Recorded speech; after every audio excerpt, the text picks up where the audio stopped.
Hello, y'all. How's it going? It is today. It is Tuesday, and that means it's time for the finale of Conker Live and Reloaded. That's right. We've been playing this for the last 2 weeks, the last two Tuesdays, and now we're in the final two chapters, which will take us the rest of tonight, I reckon. I'm not sure how long that'll be exactly. It's War, I remember being pretty long, maybe 2-3 hours, and I remember Heist at the very end being surprisingly short. Both of them are big parodies of films that were big at the time, so look forward to that. We're gonna head into War right now. You'll see pretty quickly what it's a parody of. Though I'll say, I don't know that I've seen Saving Private Ryan, but the other one is a parody of, you will know it when you see it, just so immediately. It's gonna be good. It's a cool bit. Honestly, Heist might be the coolest part of this game as far as, this game does parody a bunch. And most of the time, that parody is just like, oh, it's, okay, I see, you're doing like a movie. Okay. But when it does the thing it does in Heist, it's like, oh, this is cool. Just aping this movie down to a T is just cool as hell. And also, the movie had just come out at that time, like a year or two before, so, not many had aped it at that point.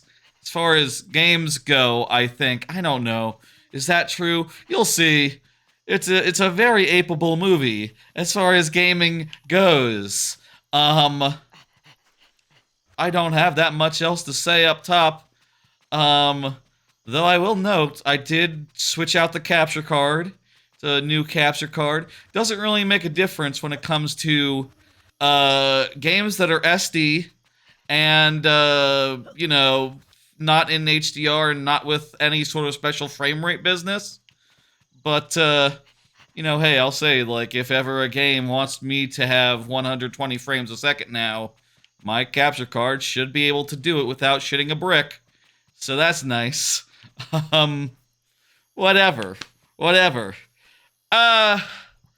Let's get into it, folks, but before we start, it is time to start and go to It's War now. Before we start, let me pull up my recent captures, because before we ended last time, there was a bit of an introduction that we didn't see this time. So we should see it again, because this is important for the context of It's War. That's the chapter that we're going into. And boy howdy, this feels a lot more topical now than it did last week. It's War once again. Ugh. They're Nazi teddy bears. It's not that topical. It's not that similar to what's going on in the news. But, eek. This is a WW2 war. A 20th century type war, not a 21st century type war. Don't get too don't fret too much, folks. Don't worry. It's pretty black and white. They are Nazi teddy bears that we are fighting in this. And they were just born in a laboratory to be evil relatively recently, so, fuck. Anyway, that's the introduction for It's War. Let's get into the chapter. We just did... Let's go. Fuck it. Now, this is more of an introduction to It's War, this first part. Because, there's probably, this is the first area of the chapter, and before you go, you have to get on the plane that takes you to the war.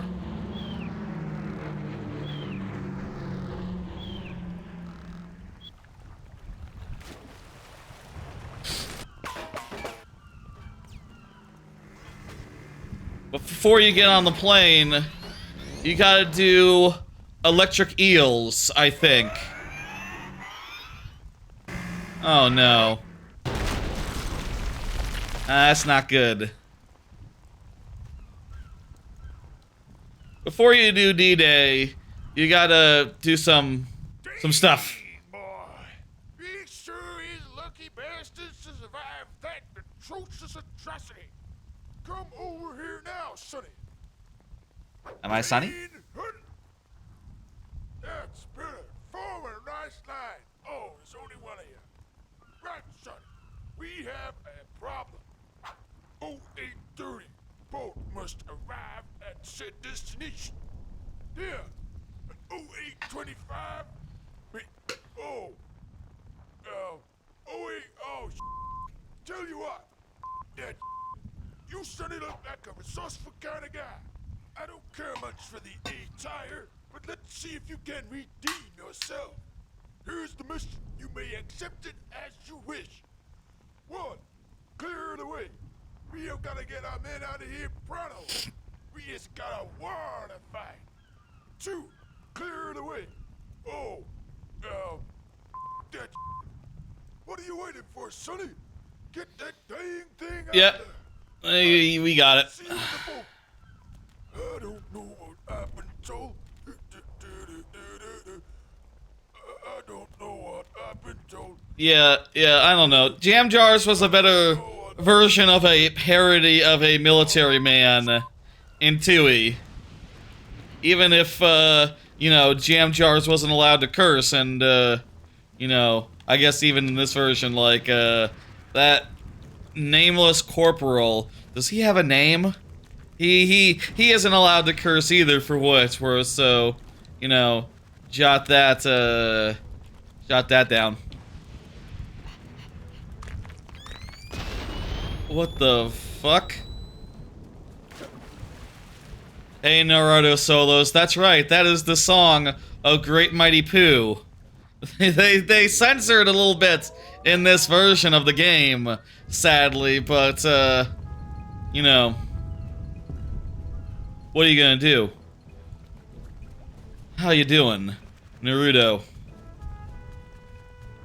I like this, this music right here. It's a little quiet. Y'all, fucking mines. Why are there evil mines in our base? This is our base that we're in, not their base, where the enemies live. I don't know. I don't know. Best not to worry. I'm not sure why I'm pushing this, this box. What does this do for me?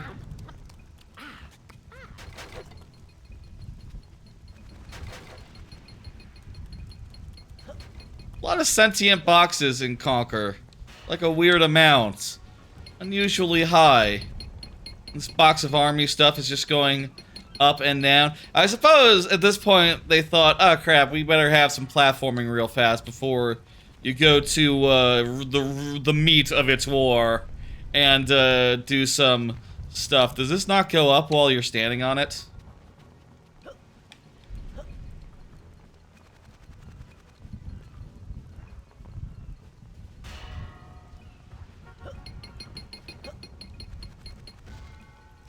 Oh, it does not let you go up high. That's not what it's there for. Okay. Thought I could just, like, stand on it and stuff. Anyway, I'm not sure how long these next two sections will be, but we will, clear it, and what the fuck was the point of coming over here, then? There's jack shit. Oh, maybe you need to get, like, a bomb or something, and then, like, bring it all the way over here. And that only can come later, after you've swum, maybe. I think we need to go for a swim. How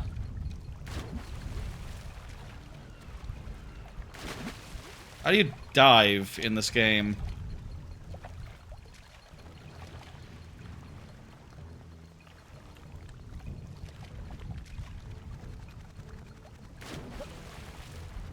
I hope y'all are doing alright. I'll say I had a nice nap before the stream.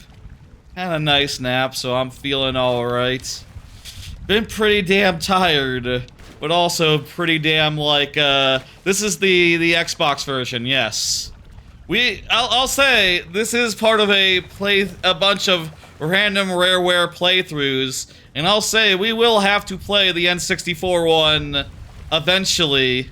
I'm hoping not maybe necessarily next, on account of we just have finished this one, but I'll say also it'll be a couple weeks until we're going for another Rareware playthrough, considering I'm about to go on vacation in like 2 weeks for a week. So, you know, I wouldn't want to start it and then have it get stopped, you know. I want it to be like a continuous thing until we're done. At least that's my goal. You're already on vacation, but you're still streaming? Oh, you know, fair. A lot of people are on vacation with if they're in a school situation. I'm in a work situation, which means that when I go on vacation, I'm literally going to be traveling. That said, I do tend to try to stream Bonanza from the road, but that's, you know, that's... I want to stream that as soon as it comes up. I want to play that as soon as it comes out, so... You know... Here's... what we need to do. Okay, I found it. There's someone in the bathroom. It's a guy with a big bomb. You've got a problem. Hi there, little fella. Are you the janitor? I don't suppose you have any, like, You did travel as well? Nice. No, I'm not the janitor. And could we please have this conversation somewhere else? I think I'm starting to gag. It's a don't go in there situation. A bit of a problem, and it's kind of like, oh yeah, well, I'll come out now. Yeah, yeah. I seem to have this thing attached to my back.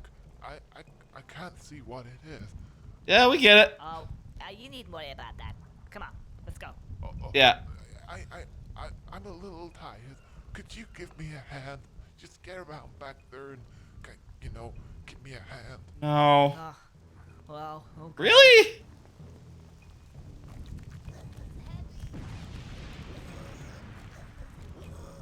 Oh, I need to push him is what he's saying. Okay. I thought he was, you know... You knew what I thought. Like, you thought he meant like, oh, I need you to wipe my asshole. Fortunately, he just meant...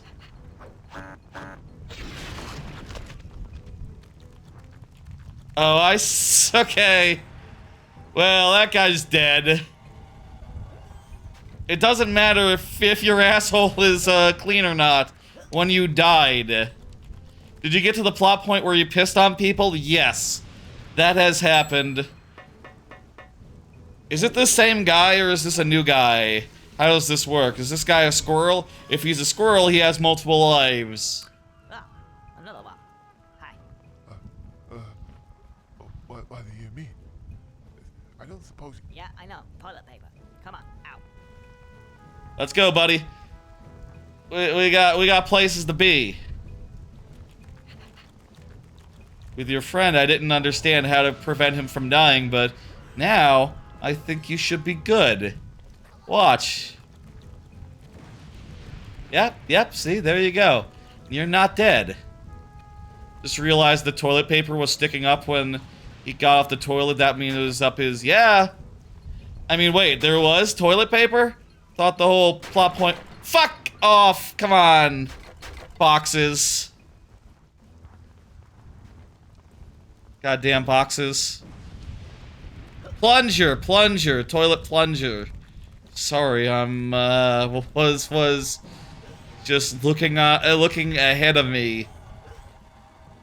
Yeah, the toilet plunger is in the toilet, so it can't flush. So there's a reason why it smells as bad as it does. This squirrel was just in the area that is literally made of shit, like a couple hours ago, like before a nap. You've got a problem. Oh, and this guy's alive again. Whoa! That is just full of shit. You don't get... Wait a minute. It's a little bit off, but it's fine. Alright, buddy, let's go this way.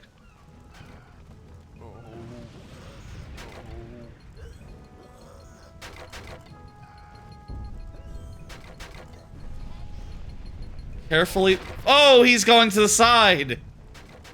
Okay, I'm learning his patterns. I'm learning his patterns. Third time's the charm. Meanwhile, I do have cards that I can pull if we want something to talk about other than poopy toilets. There's a lot of poop in this game. A lot of characters shitting. Here's a card. I played that Bonanza demo. Yeah, I went to the Walmart on Saturday night, and I went and played the Bonanza demo, and had a good time. It seems all right, though. Also, it's so fast and over so quick. I feel like I felt like when I was playing it, and I was very rushed. You know what I mean? Very rushed to just go like, okay, I gotta find some bananas. I gotta go here. I gotta do the thing. I can't jump in the pit or the demo will be over, but I will do everything else I can think of. And then, oh, 15 minutes are up. Oh, I gotta just go ahead and skedaddle. You know, it's kind of a shame that it's on a timer and not just like, oh, do the entire area. But I get it, you know, it is an in-store demo. You are like, you know, potentially holding up someone else from trying out the Nintendo Switch 2 while you are trying out the Bonanza demo. And, you know, that is entirely fair. But yeah, it feels good to play. Feels good to play, feels good to run around, feels good to smash up stuff. Bananas are really quick to get. Like, amazingly quick. Like, my god, I don't know if like, how this changes over time, but I will note there are definitely areas where you cannot just... here we go. I'll just stay here. You go on. Okay. This guy's gonna wait here. I thought there were electric eels, but maybe I'm misremembering. Maybe after this point... Maybe after these guys are escorted, we can do electric eels or something. I remember there being electric eels. Maybe I'm thinking of a different portion of the game, or a different area. Or maybe that was the original version or something, I don't know. You wanted to go to a poke festival, but you missed it? Too bad. Too bad. Anyway, Bonanza seems really good. I will note that after I got home from the place, from the Walmart. Oh, I guess since he's there, I have to blow him up now before he'll return to the door. When I went to the Walmart, when I came back, I decided to oh, Pokemon. Okay, I thought you meant the meal, the food poke, like a poke bowl, poke a bowl. I'm not sure how that cuisine is pronounced.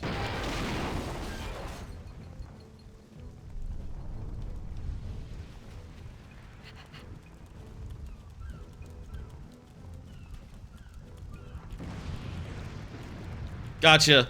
Too bad. Pokemon's cool. I'm not familiar with a Pokemon festival. What is that like is it like literally parades and stalls and other stuff? Or what? Oh, another one. Yeah, hi. I gotcha. Let me just take you over to the other direction now, and then we'll do the next thing. This is sort of a slow start to its war, but whatever.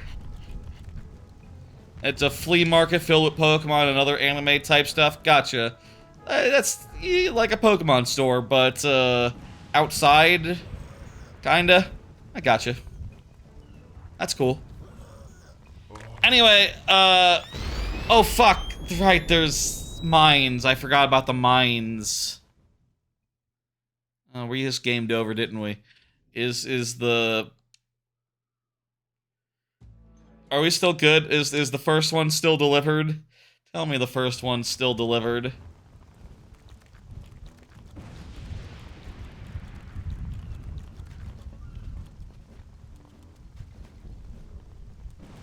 Son of a bitch.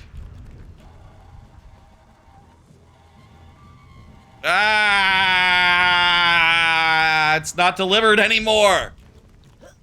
The guy reset. I wonder if that happens every time we die, or just specifically on game overs. Ah, that sucks shit. Let's go the other way first. We'll go the other way first. Bonanza is really something. Really something cool. I had a great time playing it. I put up a short over the weekend, actually. I'll say in a rare case of, you know, this channel doesn't usually work that way. How do I deal with these guys? Usually, this stream, I do everything live, and then the shorts are cut up from that. But this stream, okay, there's like safe zones that are made out of rocks here to guide this guy around. Cool. Look at the textures. Look at the textures. I usually do all the shorts based on like actual stuff that I actually said during streams. But when I got home from the Walmart from the demo, I realized during the demo that there was an option that had not been discussed anywhere. Hadn't seen anyone discuss it anywhere, so I put up a short basically saying like, hey, turns out you can switch A button and B button and make it so that B button is jump. Which felt really good to me. So I recorded that on like Saturday night right after getting home and posted that Sunday morning. Y'all might have seen it. You know, it's a short that exists on the YouTube side. But just to say like, yeah, there's like short exclusive content over the weekend, which never happens. So that's fun. Alright, cool. Now that we've done that, the other side is pretty straightforward, and we've done it before. Let's do it again. So yeah, it seems really good, seems really promising. I'm really excited to see it come to fruition. Do I like messed up and gore-filled games? Sometimes. I like this game. I like Meat Boy. Depends on the context and how fun it is. You know, some of them definitely work better than others, I guess. I would say. Let's do another card. We got time. And this one is pretty straightforward. It's just like, hey, yeah, I got a new capture card.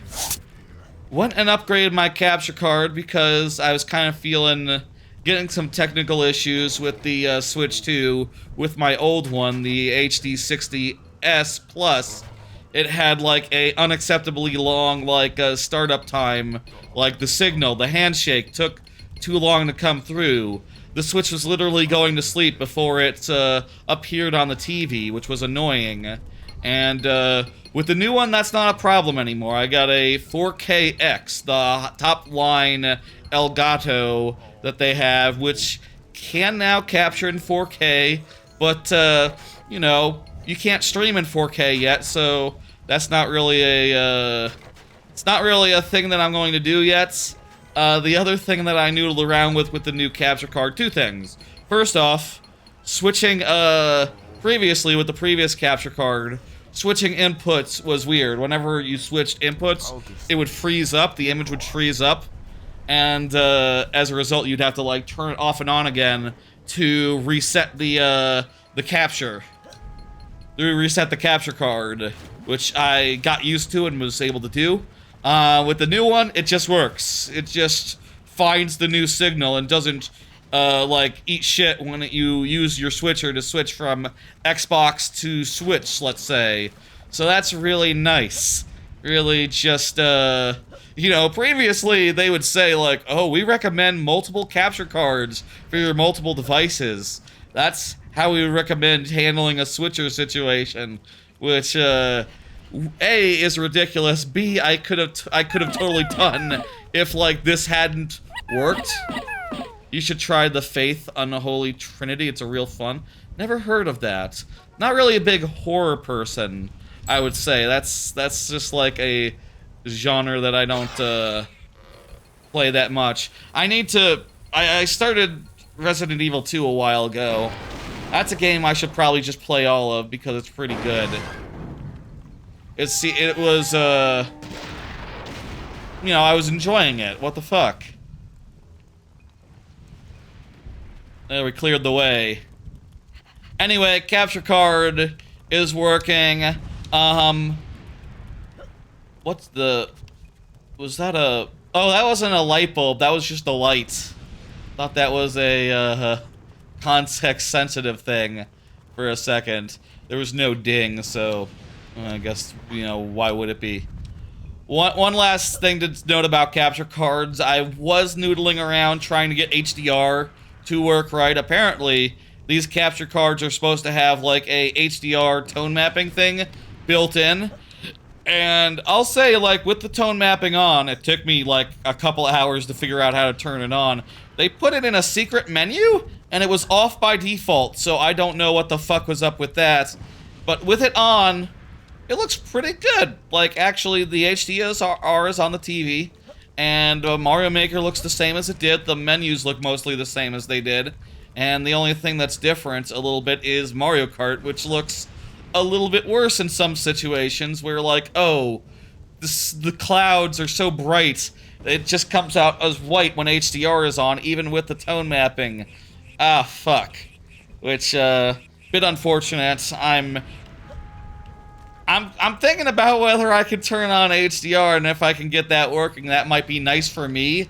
But, like, you know, if it doesn't look exactly the same as without HDR for y'all watching the stream, I just can't justify turning it on just so it will look nicer for me and look worse for y'all. That's just not an exchange I'm interested in, so whatever. Basically, long story short, the capture card future-proofs me a bit and seems to work better in some circumstances, but it's not a big deal yet. Well done, soldier.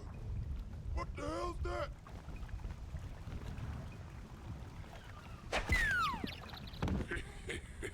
Alright, folks, we're finally off to actual It's War.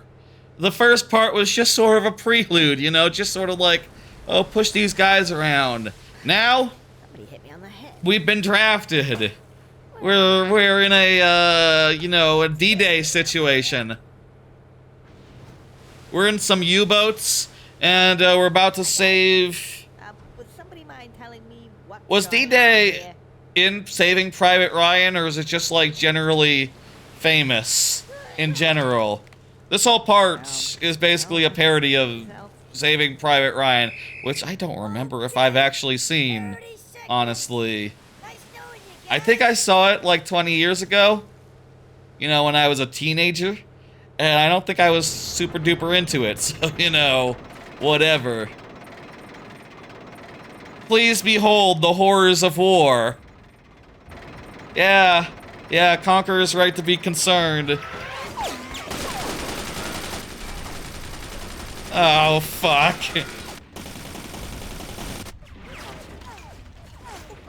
Someone's gotta be alive in there. Are you okay? Tug. I'm referencing a different movie that less people have seen. Don't worry about it.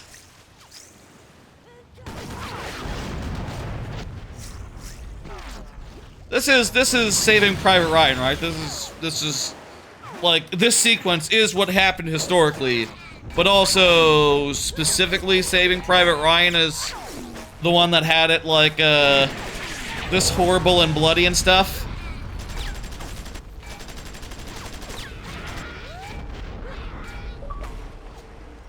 Yeah, these guys are Nazis. These guys are basically Nazis. Except they're teddy bears. That guy's missing an arm. That's, he found it. Yeah, war is hell is the message here. I gotta get out of here. Alright, now we're playing it. And I'll say, it doesn't give you a gun until you get past the D-Day portion. We gotta...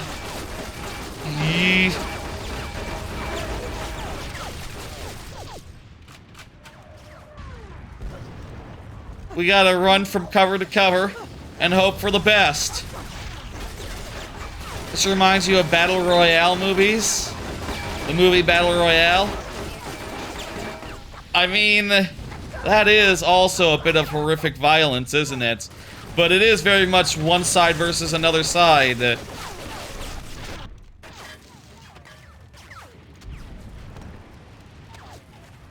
Ouch.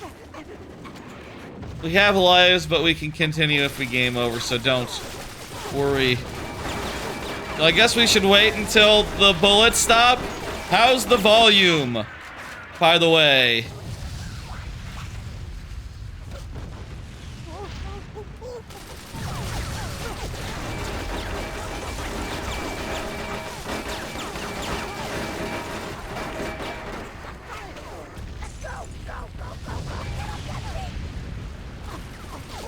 Ear splitting?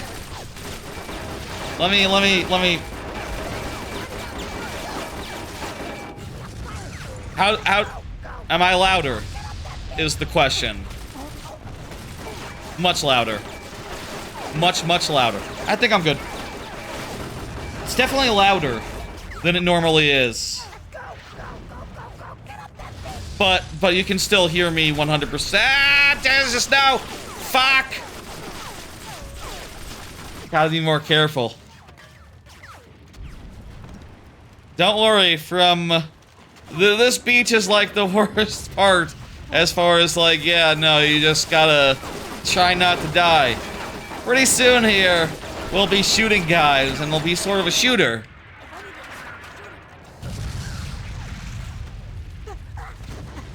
But that's pretty soon. How about another card? Spent a bunch of time this weekend putting more platforms on my Retroid.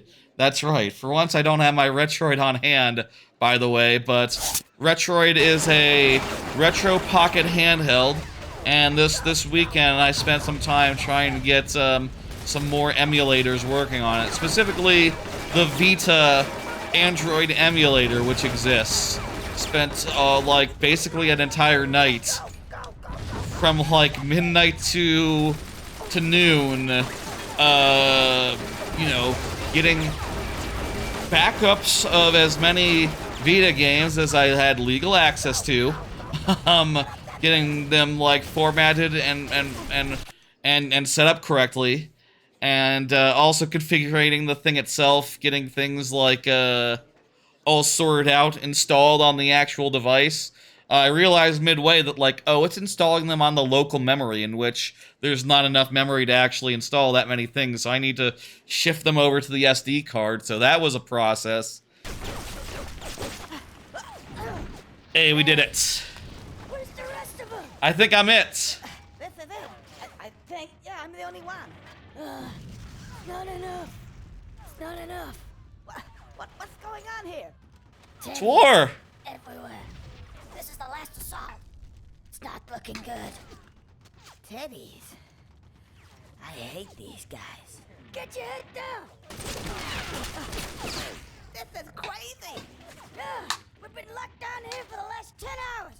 Murder holes up there. Machine gun nets. Gotta clear them out, boy.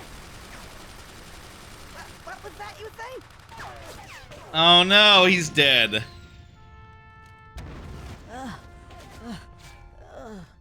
Yeah, I gotta do it. But I'm not equipped properly. Yep. Ah. I think you should press B now. Okay, soldier. Move it out.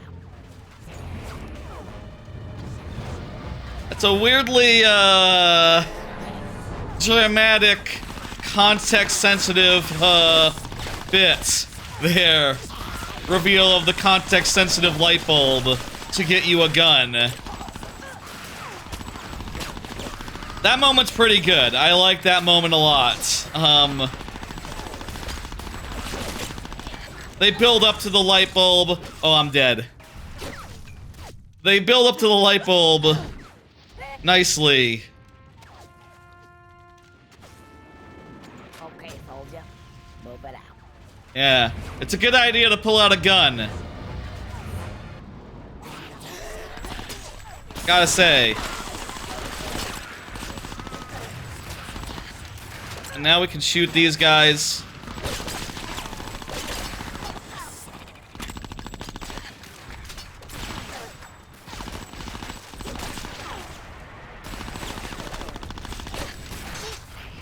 Fuck.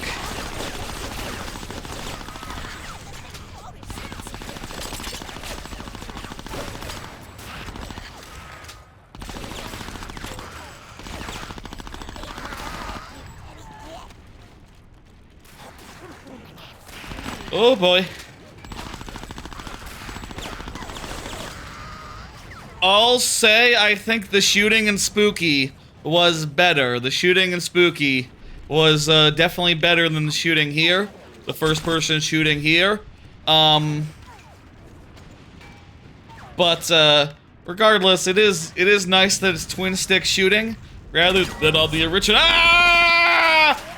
Where it was there were enemies behind that door.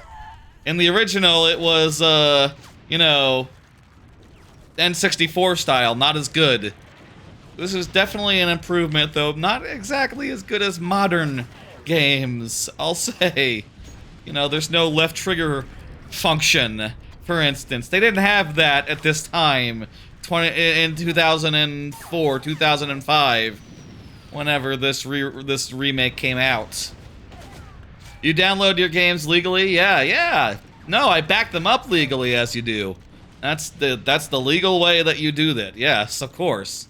Oh, long story short, by the way, as far as the Vita stuff goes, yeah, Vita emulation on Android is not very advanced. There's very low compatibility, and while I was able to run Super Meat Boy briefly, eventually, pretty quickly, like, nothing started running properly, and everything that the thing says should run properly just crashes before it gets to gameplay, so that's fun. That was a good use of an afternoon. Been spending a lot of time just getting more and more games onto my my Retroid, which is fun. And occasionally, you know, I get to say things like, "Oh yeah, I'm playing a new game that I've never played before that I acquired legally, of course." And that's fun. But also, like, time I would spend on other projects, like, you know, stream stuff or whatever. Like, I need to make a new channel trailer or make a trailer for the Super World I finished, like, a couple months ago. A lot of the time that would go to things like that, or, like, work on the YouTube short side, Twitch clips, things of that nature. A lot of the work that would go to that has been going into fleshing out my Retroid's, you know, classic games collection, which is rewarding, but also a... Gotcha. I didn't ignore that part intentionally. I was just moving on to my own thought. You hacked your Wii. Gotcha. That's a thing that is, you know, it's fine. No judgment here. I don't mind. I read part of the message and then started talking about what I thought the rest of it said. I shouldn't do that, but I think I was shooting people at the time. Was a little distracted. So here, you have to put away our gun, and then crawl around.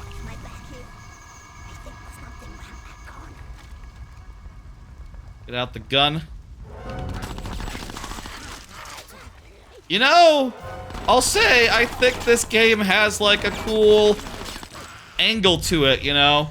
Like, a lot of first-person shooter games are very much like, a lot of World War II themed games, even from this era and just going forward into the future, are very much like rah-rah, shoot-'em-up type action games, like a Commando. And this one really does, you know, it is a very, like, it is a parody, right, of Saving Private Ryan, but it does lean more into the, like, the war is hell aspect, and almost makes the war a little bit like a horror game, you know, insofar as, like, oh, guys are jumping out at you. Whenever a guy appears, it's like, oh my god, there's a guy. What the hell? War kind of isn't cool, isn't glamorous here. It's hell. And, they really do convey that properly and nicely. Give them props for that. Serious, actual props. And there's a little stinger every time a guy appears.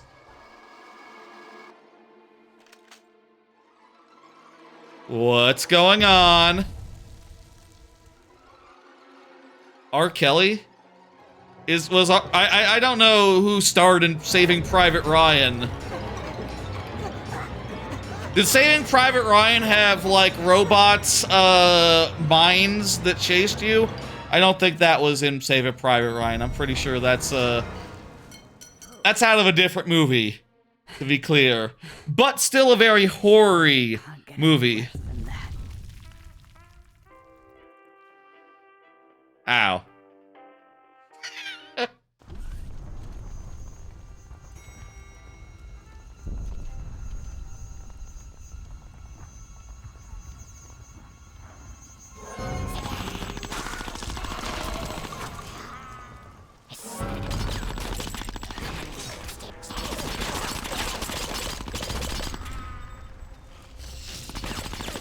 War is hell.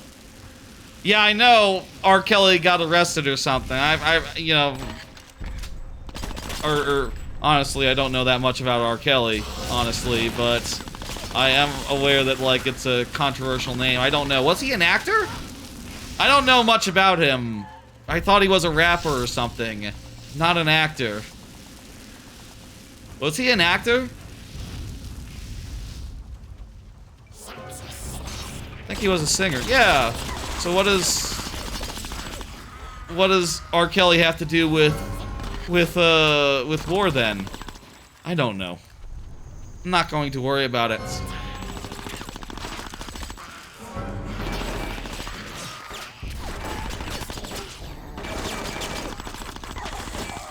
That's pretty good.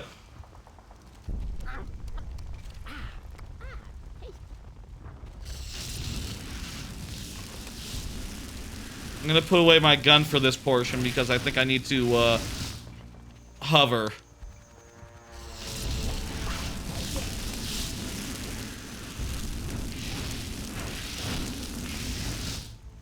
Oh, where he peed on everyone. That's what you're referring to. Oh, right. I guess that's true, yeah. Was R. Kelly drunk off his, was he, like, really drunk? I guess you would be. Also, does this game predate him doing the thing? Why would you do that sober, I guess? Yeah, that just, makes sense, don't it?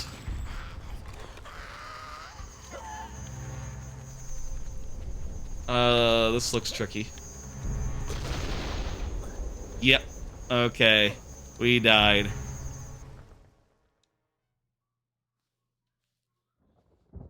Ah, geez, we were out of lives, apparently. How far back is it gonna put us?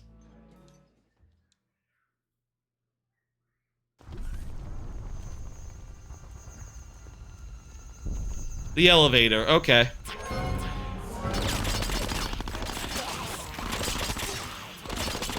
Uh-oh, uh-oh.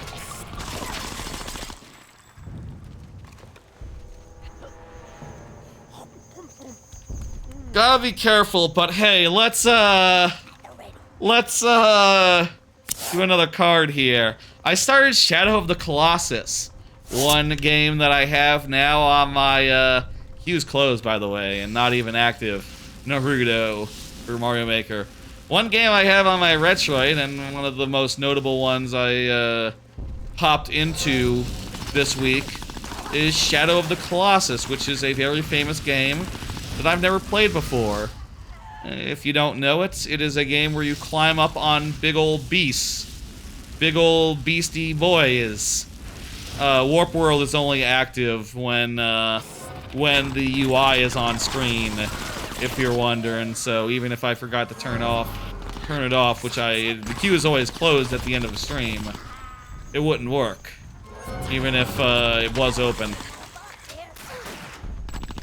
It's a game where you climb up on big beasties and you stab them to death, and it's pretty cool. I've never played it before, so I'm just sort of learning how to climb up on the dudes and, you know, how to get to them. And it's pretty fun stuff, I'm finding. Good business. I don't know what further to say about it, I guess, other than I've killed 2 of the guys, 2 of the Colossus. I'm sure that killing Colossus is a good idea, and it's not going to turn out to be like, oh crap, you made a huge mistake killing off so many of them. They were just minding their own business. Oh no.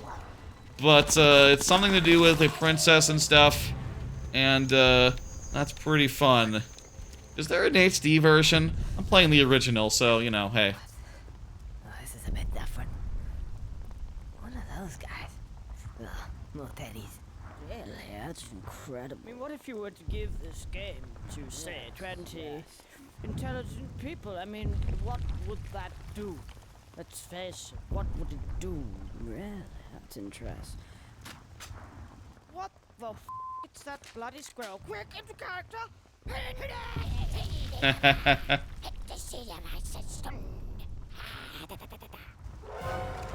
I like that scene. That's a scene that I like. They broke character a little bit. It's kind of funny. And now I'm shooting them to death. It's good.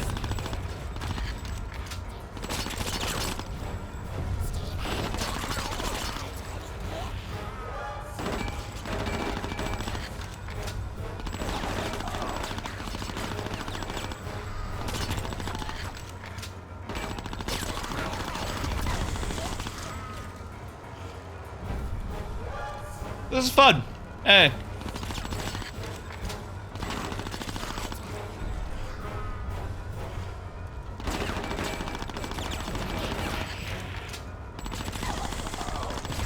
Ah. Is that all of them?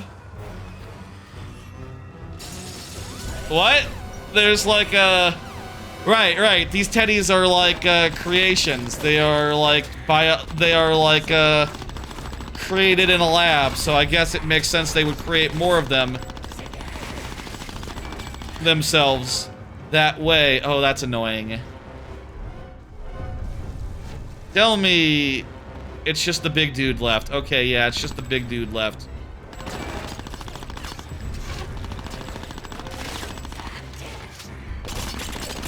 I should duck behind cover or something, or like juke the things a little bit.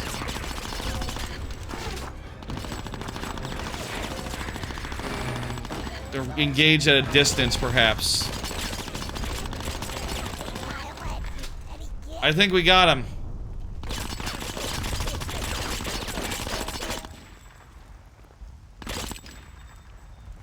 You're gonna head out. See you later, Naruto Solos. You have a good one. I'll say a weird thing about playing so many... Oh my god, this is you. Could you get me out of here? I think it's that switch over there. But be careful. No. I think the other one is, you know, frying tonight. Yeah, just stay there. The cavalry has arrived. Sorry, you come. Let's see now. Do you know which switch it is?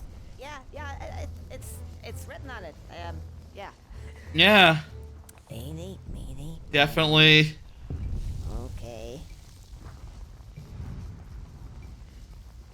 Right or left? Right or left?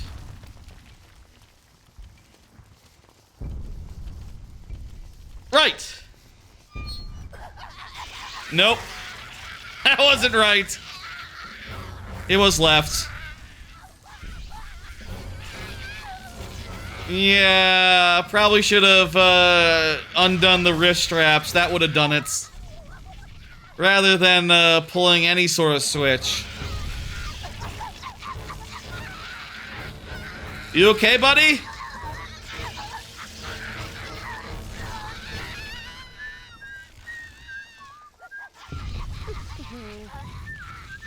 He's still going. Maybe he'll be fine. Oh, that doesn't look like fine.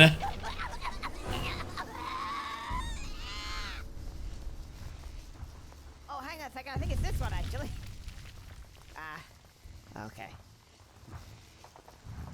Well, you are a squirrel and... Well, what do you know? Hey! Thanks for that. Feel a bit strange, though. How do I look? You look great. You look alive. See ya. Let me try the other switch. Ah, the other switch just opens the door. It doesn't actually free you, so... Bad luck there, buddy. That, neither switch was right. Turns out. Whoops. Don't worry, squirrels have 9 lives in this universe. So, like, or maybe it's just red-tailed squirrels, I don't know. But, in theory, everyone who dies here had to continue, had a extra life ready to go. Like we do. And we don't have a pair of scissors, though it'd be a great place for a context-sensitive B-button prompt to undo the things. I'll say a weird thing about having so many games on my Retroid and playing a whole bunch of them all at once, you know, which is that since I'm playing so many games right now, it's very easy to just go really late at night playing games, right? Just to say things like, oh, I should do a knockout tour before bed, and make a little bit of progress with Wind Waker, like a dungeon or so, and a little bit of Hitman as well, little bit of Katamari on the thing, a Colossus in Shadow of the Colossus. I finished Rocket Robot on Wheels, so that's done, but like, you know, I was doing worlds of that as well. Other games, just a lot of games. I started up with King of Swing, the Game Boy Advance Donkey Kong game.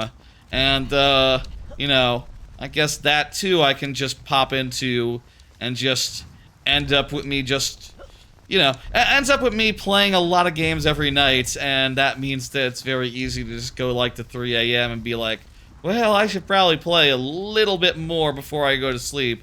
Yeah, let me do a knockout tour and a little bit of Shadow of the Colossus and, like, a level of Katamari. And it's just like, yeah, it's fun, but... I gotta have some restraint, you know? That's kind of all I want to say about the games I've been playing right now. You have a good one, Naruto. Have fun in what were you, San Antonio, San Francisco? Somewhere where there's a festival? I forget what city you said that you were visiting. Have fun. I think shooting that would do something, but it's fine.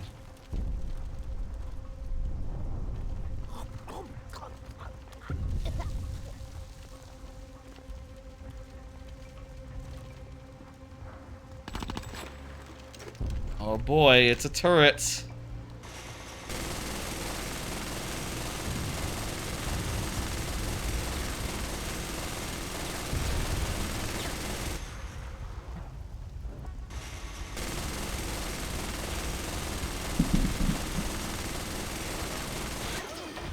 What are we doing with the turrets?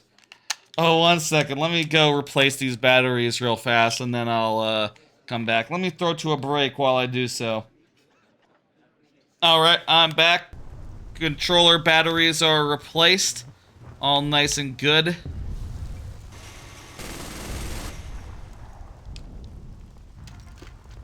I think this doesn't do anything yet. Let's maybe just carry on and then the door will open or something and force us to use the turret. Yes, that's gonna be the thing. So tired.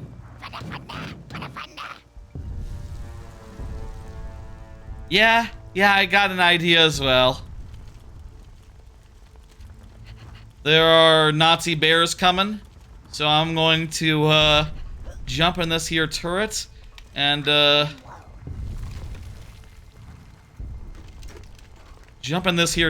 do some business. This is controlled with the left stick, by the way, and the controls are inverted height-wise.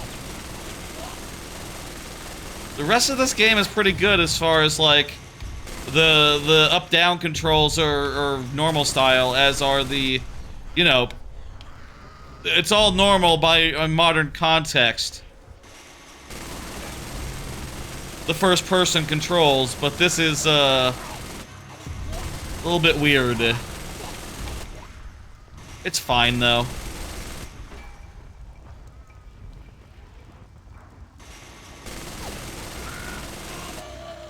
Aren't there like ninja teddies or something, or am I thinking of the multiplayer? I think I might be thinking of the multiplayer. Those guys are jumping really high.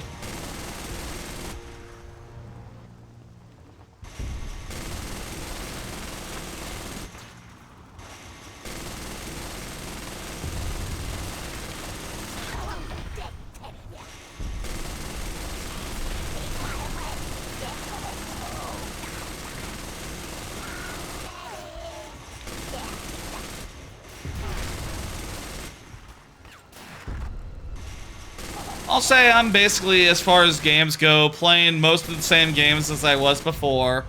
You know, have been playing for the last couple weeks. You know, a lot of Mario Kart, a lot of random games on my Retroid. And yeah, Wind Waker and, you know, whatever's fun. Good time. I'm having a really good time recently as far as games go, but there's really not much to say about it week in, week out, just other than like, yeah, no, it's still great shit. I will say, though, I do think I'm at the point where I'm going to delete. I have deleted, in fact. Delete Pokemon TCG Pocket. I'm just tired of it. I'm just ready to stop playing and stop just getting my free cards. I don't care anymore. And, that's a problem. You should... It's a waste of time if I don't care. You know? Even if it is just a minute every day, a couple minutes every day. Like, no, it's a waste of time. And I'm tired of checking. And I'm tired of feeling bad if I forget and miss it.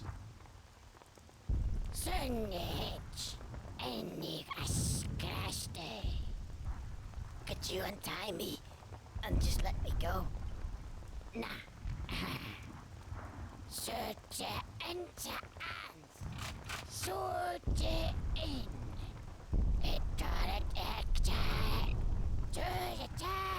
Now this is a character that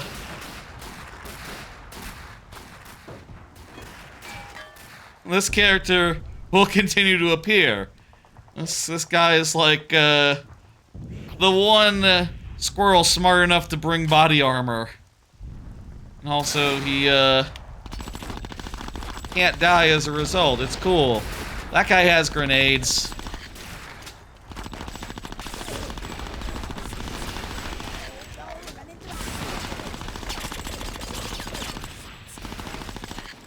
That's cool.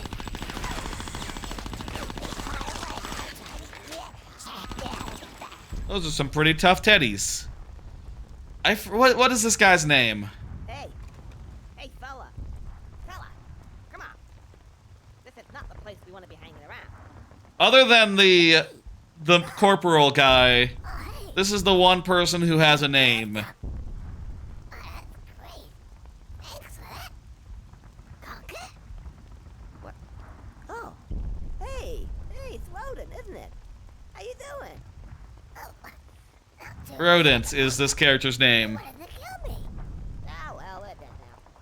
Say, I noticed that but your outfit is a little bit different to the usual army regular. Is this guy Private Ryan in the metaphor? Oh, yeah. It's experiment number G7224. I'm the first to be fitted with this. It's an indestructible, titanium laminate. Right. I don't know. In the fiction of Saving Private Ryan, do they save Somebody shoots me, Private Ryan? I die. Really? That's a pretty good idea. Okay, Yeah, that is a pretty good idea, isn't it? that's the only one. They're very expensive. Anyway, stick behind me, and you should be alright. I can be your Operation Squirrel Shield. What do you think? Sounds good to me. Right. Which way? Eeny, meeny, miny, mo. Right. Let's go. Cool, so we met rodents. That's cool.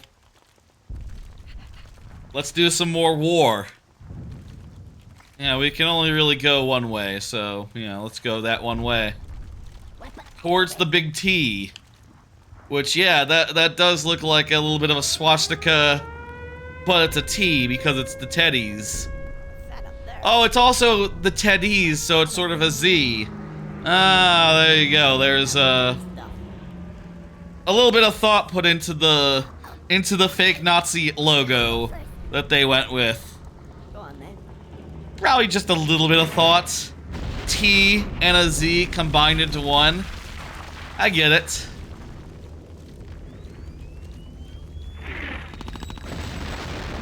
Motherfucker.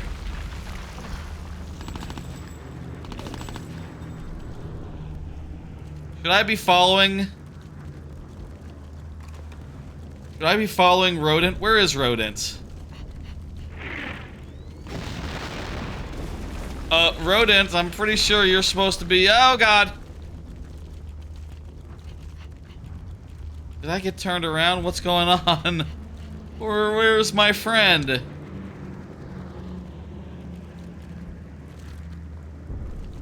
Keep it steady. Friend? Why did Rodent stop? Lock them low. Here we go, Teddy Killer. I don't know. Let's just carry on and just shoot guys, and Rodent will do what Rodent do. I do have more cards. Not that many of them. I really wasn't sure how much time I would have to talk about stuff. So felt like it was best not to prepare too much to talk about. But there is a thing or two to talk about. Okay, Rodent, let's go.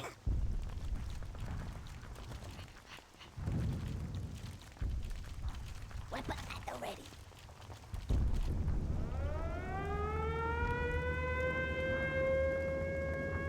What's that up there? Like bombing. Did we see this screen? Bringing out the heavy This stuff. scene? You go first. Huh. Okay. I'll go first. Yeah, go first, fucker. Come on. Go on then, seriously. Seriously, go first. What part of you go first do you not understand? Rodent, you're supposed to go first because you're indestructible. Please, go first. Keep it steady. Okay, good. So those guys will blow up on him. So we can go ahead. So long as we're keeping an eye out for bombs, and when those guys unbury themselves, get behind Rodent. Follow me, Rodent. Follow. My God, Rodent.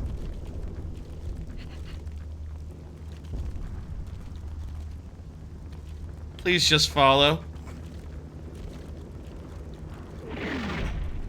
I'd rather you be up front, but, you know, you're not going to do that, so...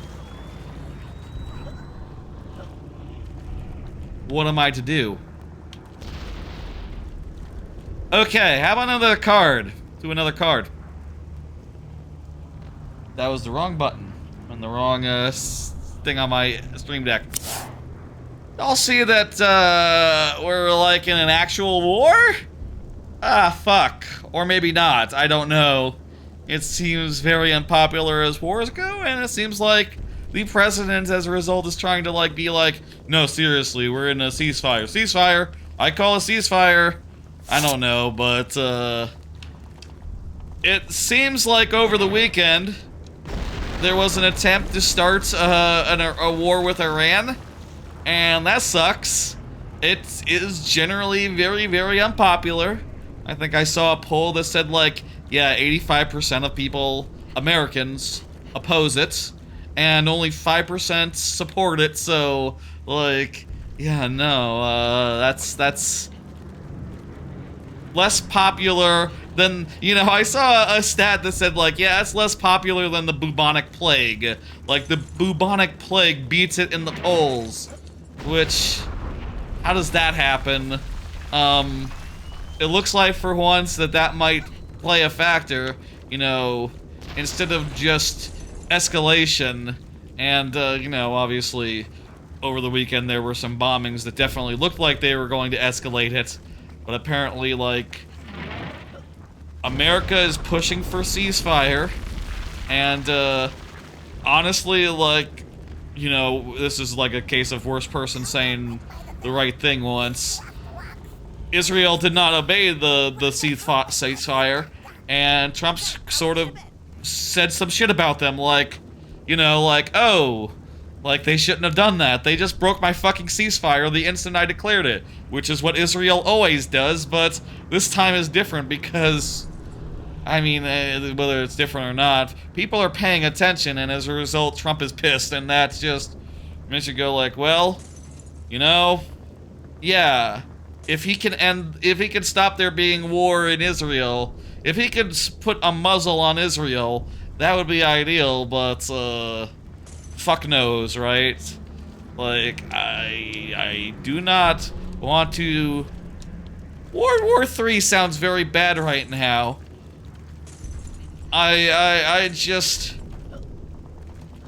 do not support any sort of, like, bombing of a country that, it's worth noting, did not start it. Israel started it. You know, really, when someone else starts a war, their allies aren't allowed, and typically aren't obliged, to come in and support them. Like, it's, when someone does that, it's like, okay, buddy, you did that, so you live with the consequences, okay? What the hell, what are those guys doing there? Oh, there's a rocket launcher.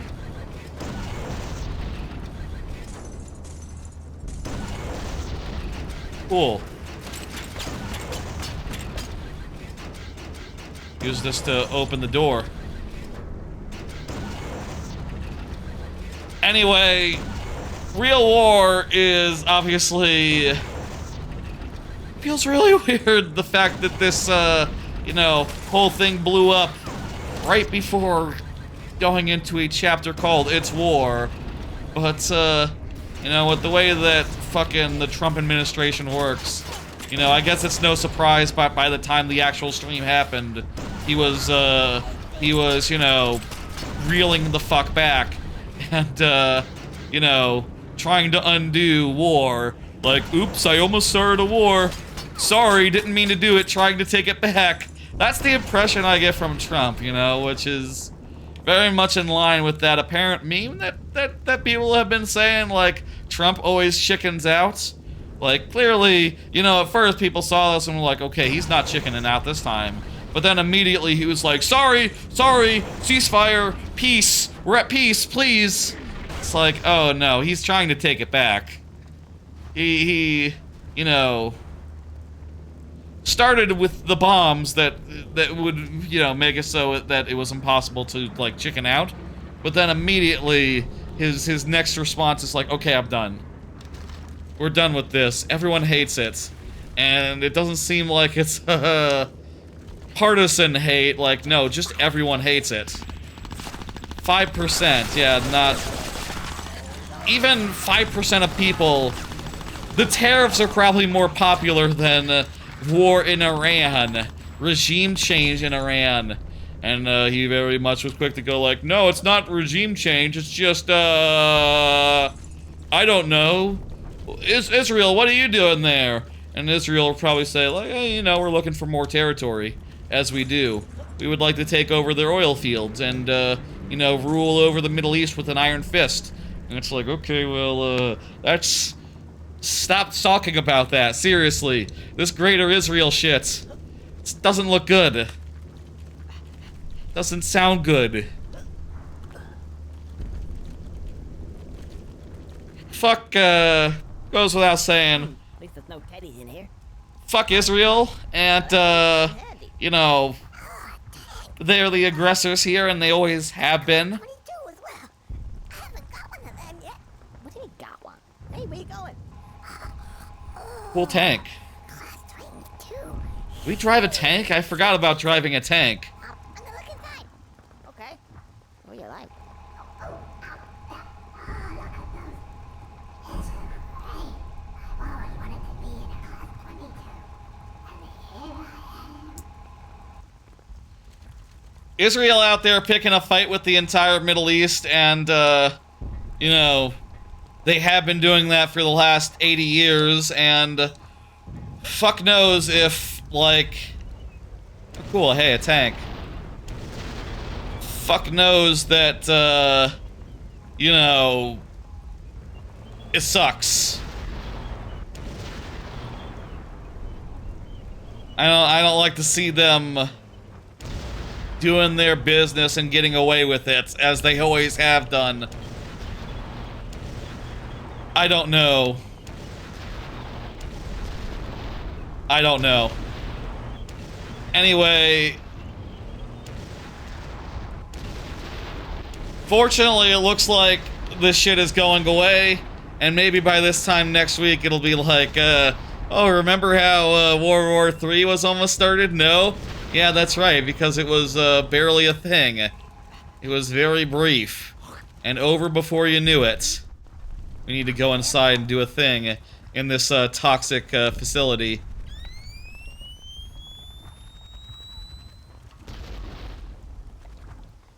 Sick.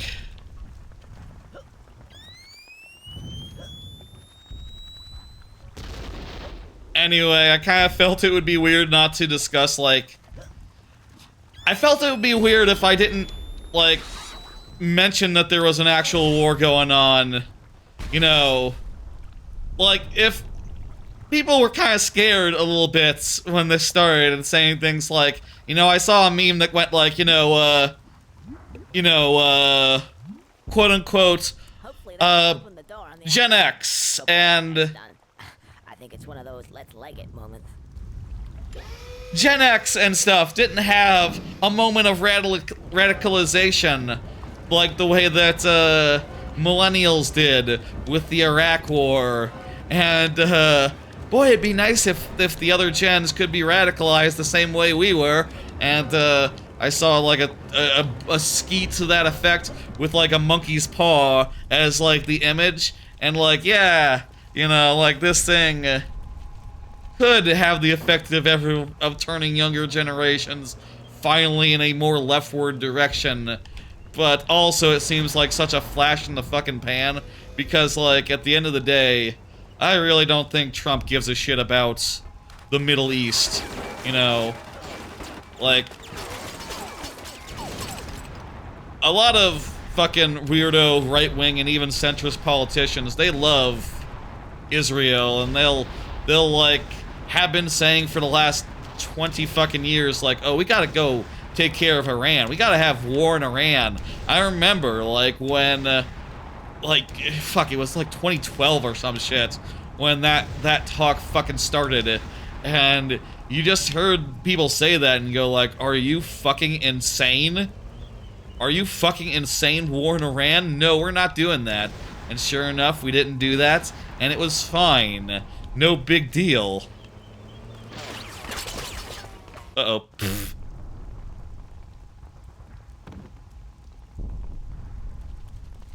Door should stay open at any rate, so that's good.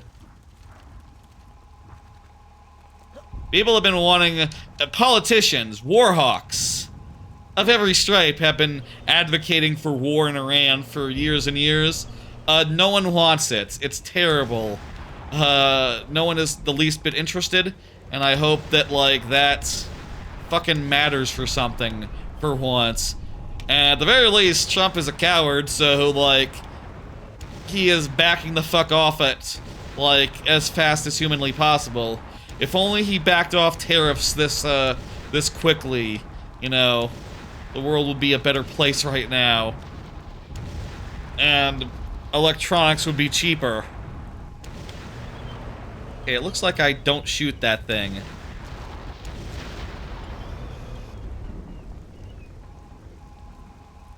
Or maybe I shoot the base.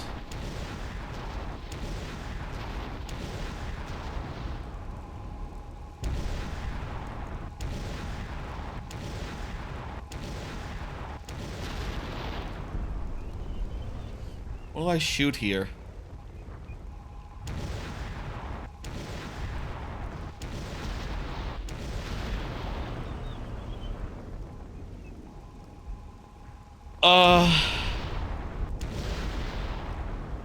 Shoot the bridge.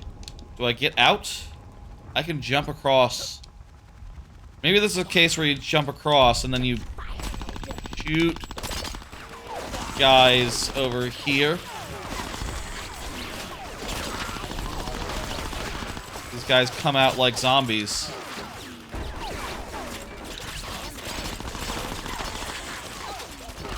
I'm somehow surviving, but this seems very fraught.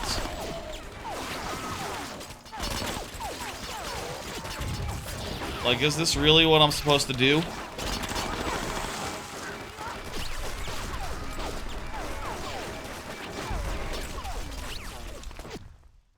Okay.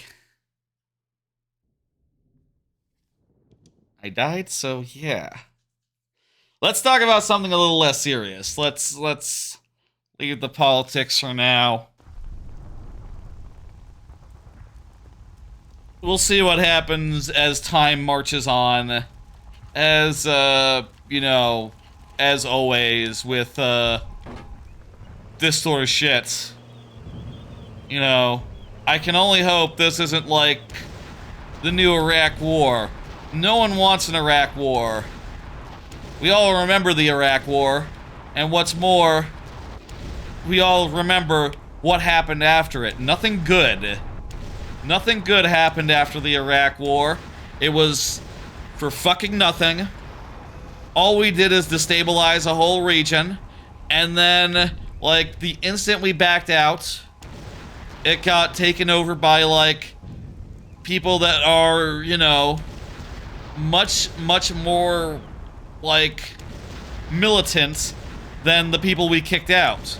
And much less, you know, much more willing to do dirt.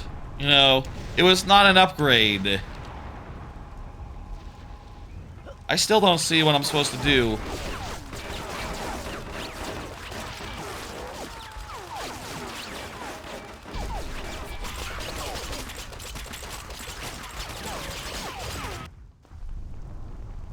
I don't know.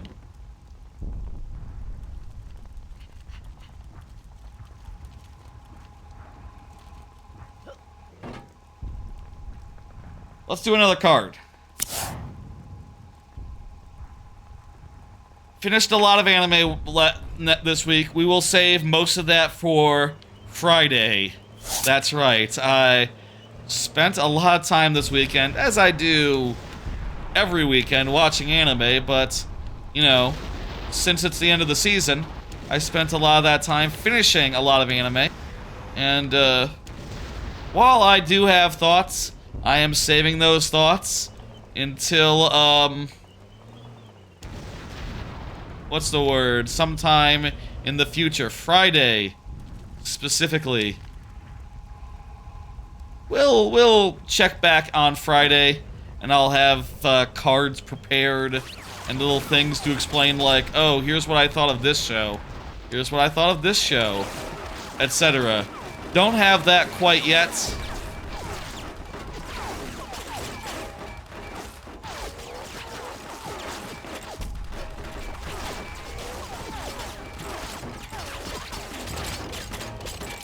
Okay, stop shooting and look away, turret.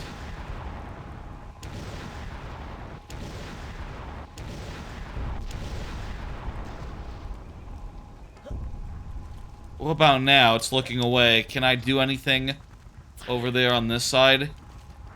Oh, there's a B button on the things. We need to do context sensitive. Okay. And once we do context sensitive, we can bring the tank forward. Okay, gotcha. Figured it out. So yeah, look for that, look for that on Friday. By then, I think, like, somewhere around 15 shows will have finished. Around 15 shows will have finished by Friday. So we will, you know, do them all. And we will do them all at once. Oh, okay, because they can't tell this is an unfriendly tank from the tower. Oh no, they're shooting at us. They can figure it out, but they do still move on. I'm sort of confused by their behavior, but whatever. It suits me fine. Not have to deal with it. I currently don't have, like, anything prepared, so even if we want... No. No! I swear I was hit... There's some weird tank control stuff going on here. I don't fucking know. Like, if I turn the camera, forward is still forwards. So, you gotta make sure not to get turned around, or you'll end up, like, driving back when you mean to drive forward, or in a sideways direction.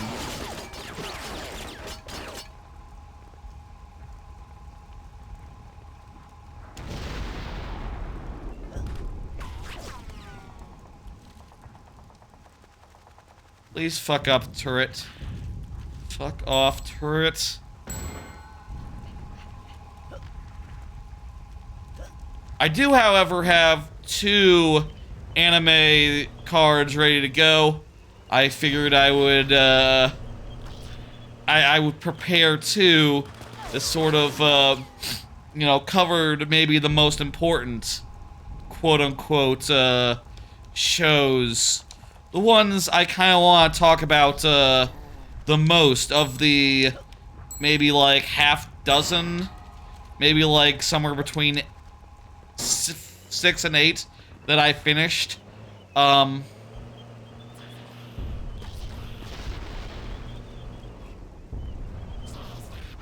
Excuse me. There we go.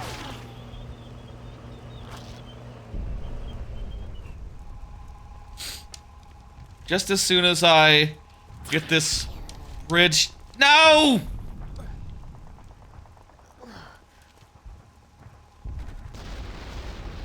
No!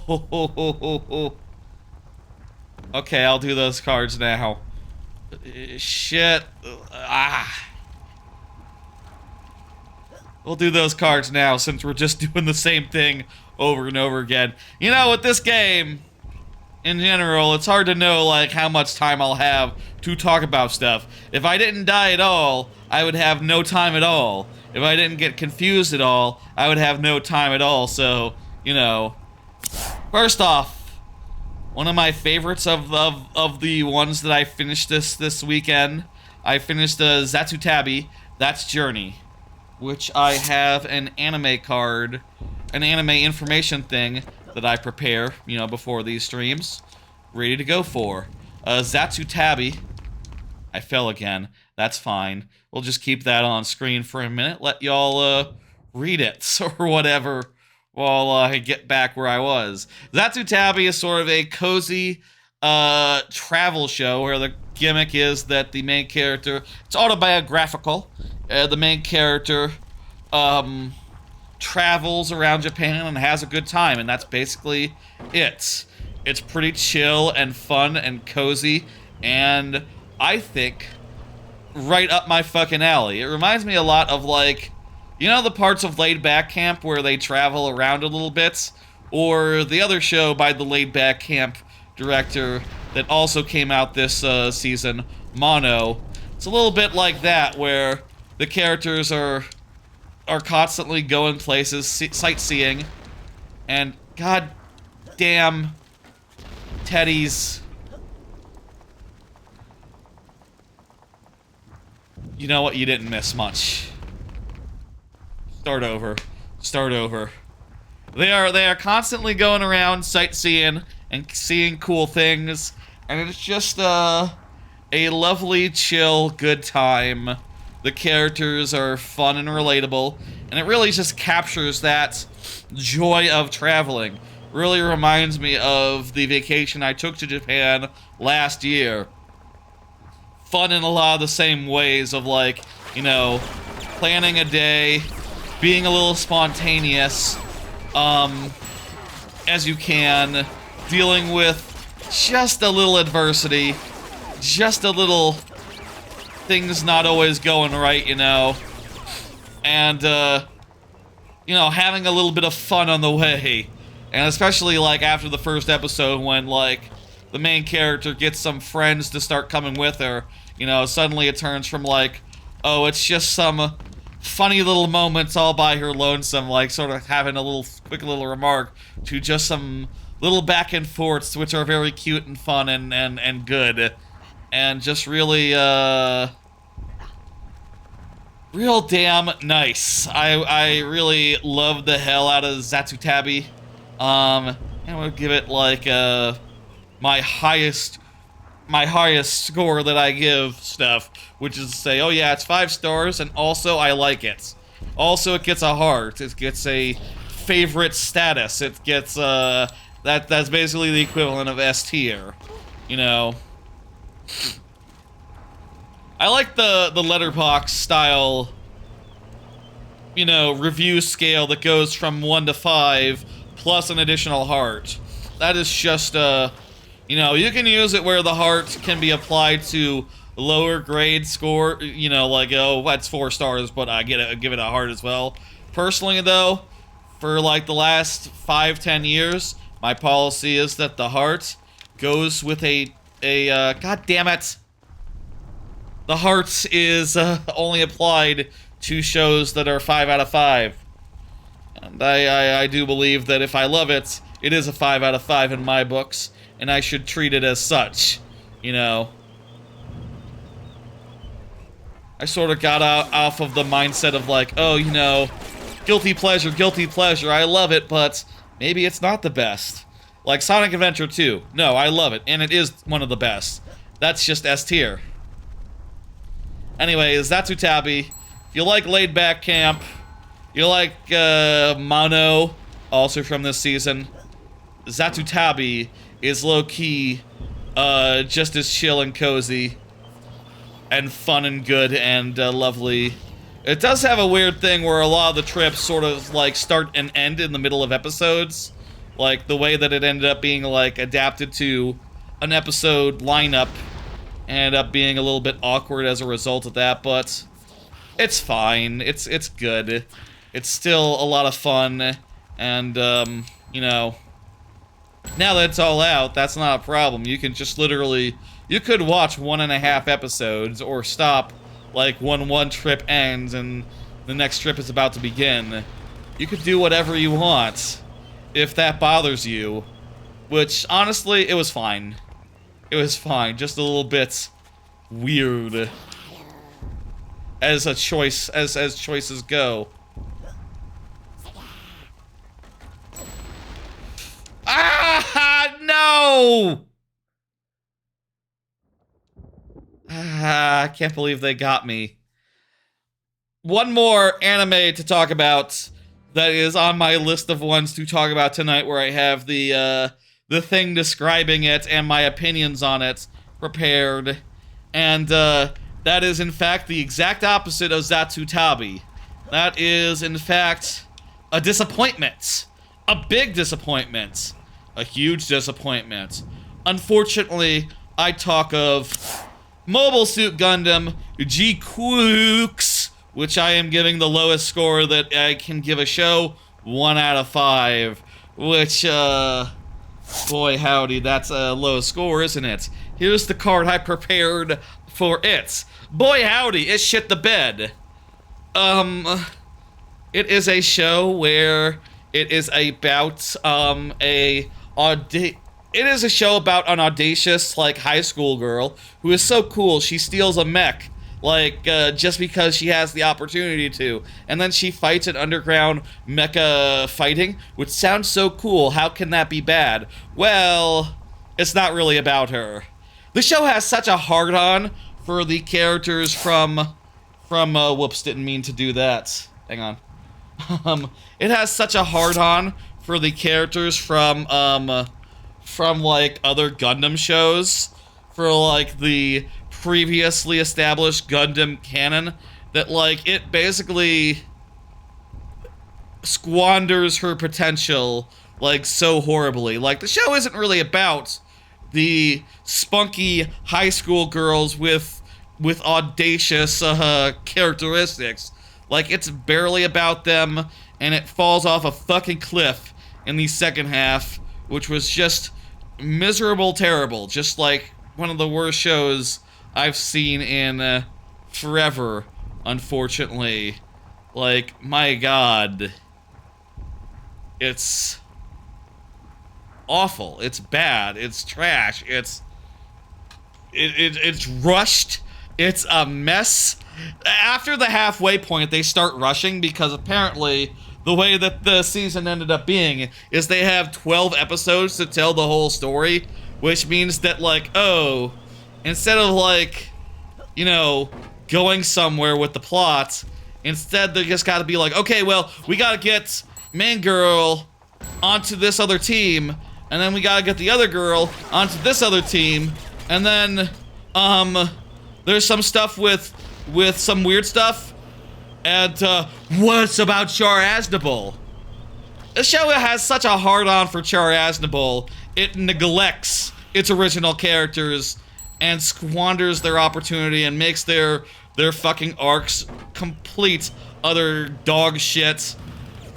I'm reminded most of, like, Wonder Egg Priority as far as, like, that's to me the scale of which shit the bed we're talking about, where it's like, okay, it's a fantastic looking show with amazing production values. What can fucking go wrong with it? But the answer is, oh, nothing makes sense. You don't know why characters are doing the things that they're doing. It's more interested in lore than telling a good story. It's more interested in Char Aznable, a character who is not even present in most of the show, most all of the show, than it is about dealing with the characters that the show introduced, which, again, are really cool, audacious high school girls, you know? Fucking stealing mechs and doing illegal mech fighting underground. Like, that's cool. That should be a slam dunk. How the hell do you fuck up so badly that I'm here sitting here going like, 1 out of 5, fuck you. 1 out of 5, fuck off. My god. They fucked up so fucking bad.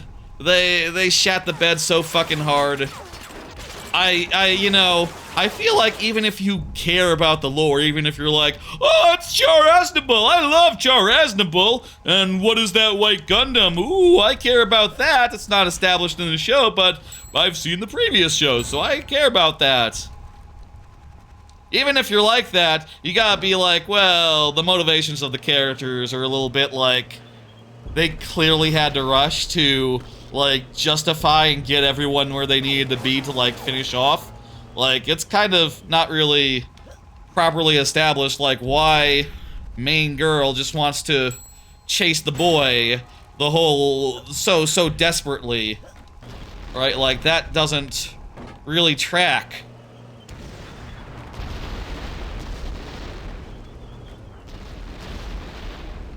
This is... There we go. Okay. So can we destroy this? What were we doing this whole time? Oh, okay, we're trying to shoot this thing from all angles. Gotcha. Okay, I'm just realizing that. Cool, let's do it. Finally. Anyway, really hated it. Gundam Gukwooks. And, suffice to say, it's the worst Gundam that I've seen.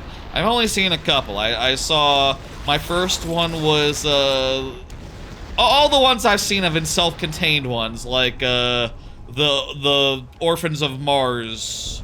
Iron-Blooded Orphans, there we go. And The Witch from, Mercury.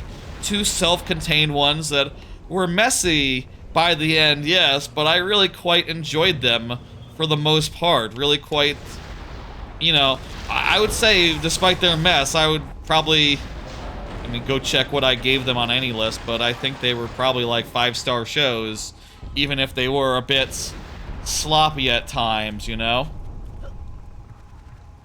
Whereas this one, it just... Ugh. Ugh. Terrible. Terrible, terrible. Bad, bad, bad. I hated it. I hate it. And I'm so disappointed and upset and, Oh. Oh well. In for a penny, in for a pound, I suppose. Are we near the end of this? This looks like it might be, This looks like... I think this might be the boss fight of It's War. Great, okay. I knew, like, after how long that section was taking, like, I should probably put a timestamp after tank sequence that takes forever.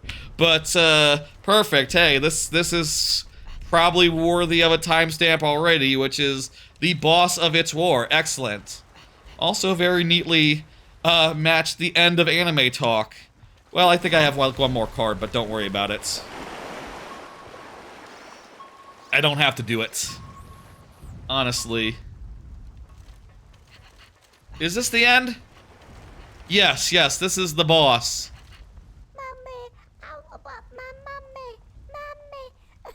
Oh, hello, it's the little squirrel. Hello, help me, please. Ah, the little girl. Oh, no boss fight at all. Huh, how about that? You wanna be here? Hi, have you come to rescue me? What is that? That's the, inverse phase sonar. Okay. Efficient with, oh, How do you know about that? school. I Huh. learned things like that at school. Me neither. What is it? It fires a missile, I think. Alright. Teddy Funkin, U-47, intercontinental ballistic Alright, we got it. We know. missile. I get it. A missile. Yeah. Like that one. Again, same sound effect as the fire in Star Fox Adventures, Dinosaur Planet. Don't you worry, little girl. I'll rescue you. Oh, goody, goody. Yeah, our parents are bound to have some cash. Yeah, that's definitely what you should be thinking about right now, Conker. I'm pretty sure you don't need any more cash for the rest of the game, so don't worry about it, everyone. Or, you know. First we gotta do this, and then there'll be, like, a more proper boss. You know.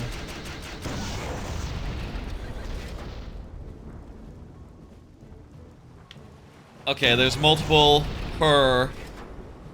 Let's go.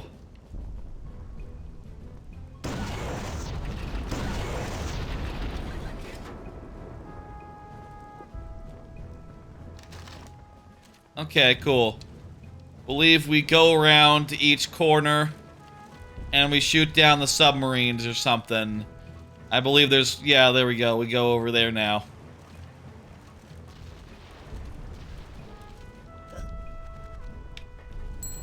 While we're just doing this, let's do the other anime card that I have just left. I'm looking forward to the next season of anime. Last week, I did a whole thing on stream where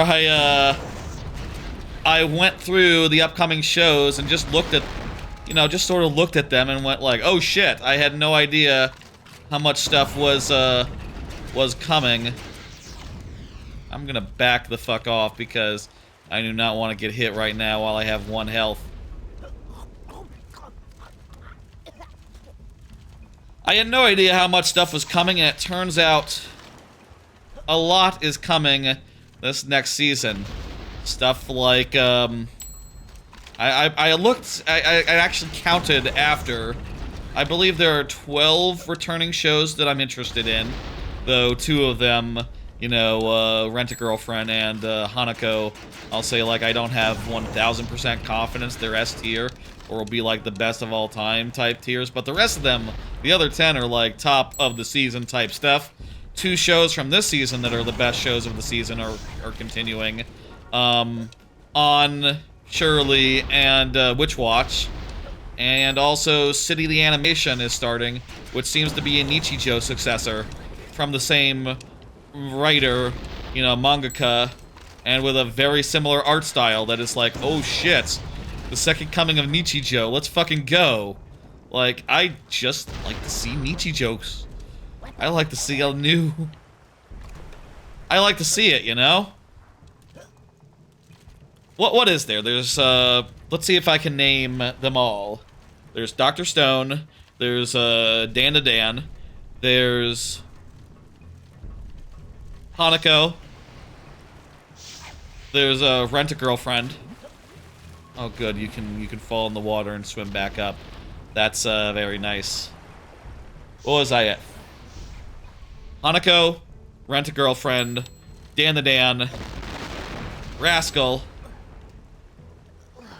There's kind of too many to name in one go, honestly. Like, I get distracted by submarines before I'm finished naming them all. But, like, it's a whole fucking bunch, and I'll say, like, I don't think I've seen... I'll say again, I don't think I've seen a season of anime this packed in a long time, if perhaps even ever. Like, there's been packed anime seasons, but... And I'll be honest, like, I usually end up loving, like, a lot of the things that I watch and saying, like, oh yeah, that's S tier as well, that's S tier too. You know, I do end up with, like, maybe 10 S tier shows every season, on average. But this time it feels like, no, there's 10 coming in. There's, like, 10 by default. And, on top of that, there might be more. Yeah. You know, this is gonna be a season to remember. This is gonna be... Let me see, I got it here on my phone written down somewhere or other.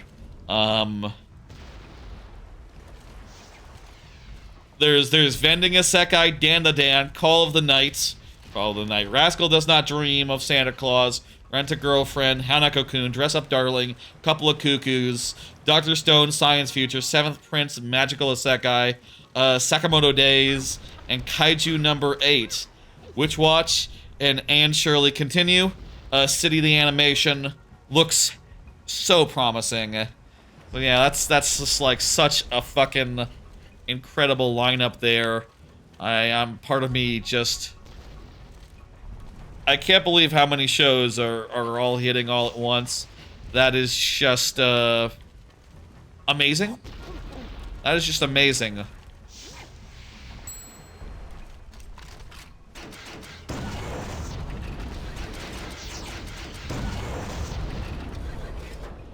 That is just amazing.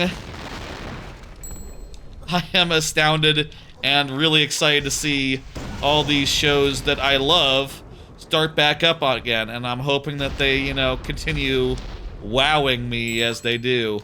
I'll say I've definitely had some shows this season, or, you know, this season in particular, come back and have me go like, I don't know, not really feeling them as much anymore. Apothecary Diaries, for instance, kind of is underperforming a little bit.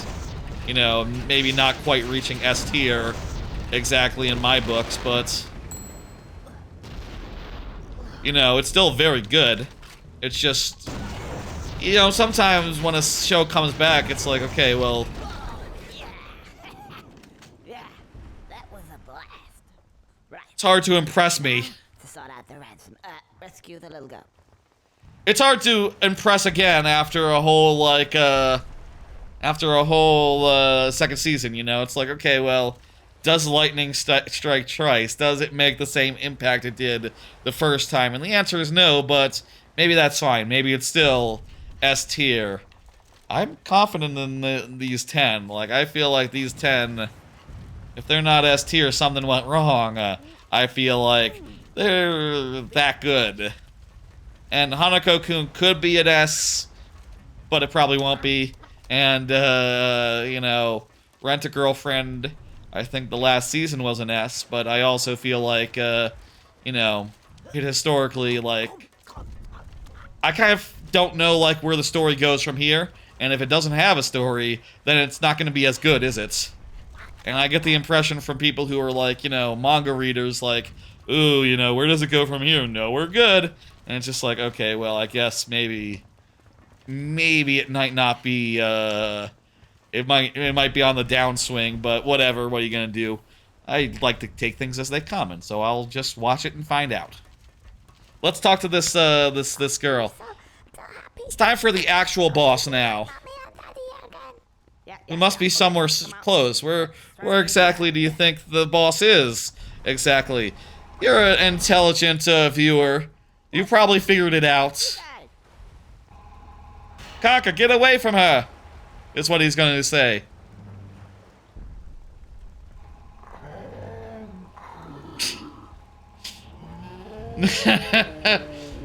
I don't know why this slow-mo is funny to me. He's just saying, don't do that. A little bit more horror, I guess. I guess these guys are like zombies. Or like, zombie puppet monstrosities. So, in addition to being Nazis, they're also supernatural. And, by the way, yeah, there's, you see this whole door situation? Yeah, there's like a main body. It's a hand puppet. That's the big boss of the teddies. We're making good pace, I think. We've been going around 2 hours, and we're just about done with It's War. I think the electric eel part is after this, so there's like one final part of gameplay that they probably should have cut.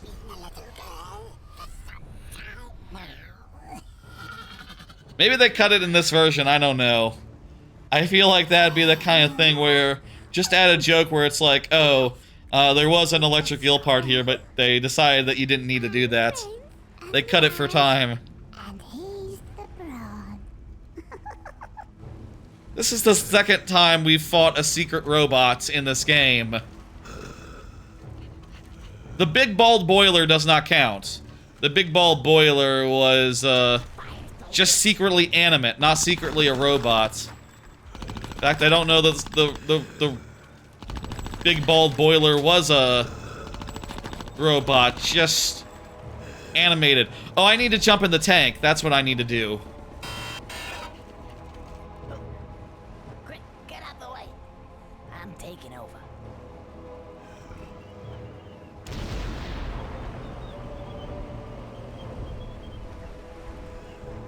Now, lesson 1, ballistics.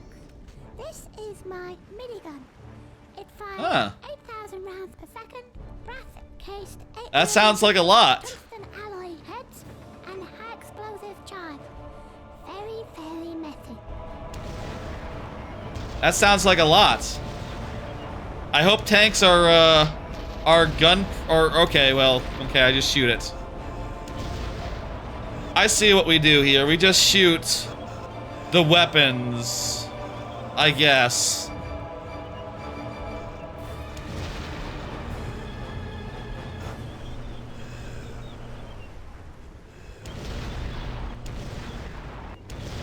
The music is inconsistent. It's turning on and off.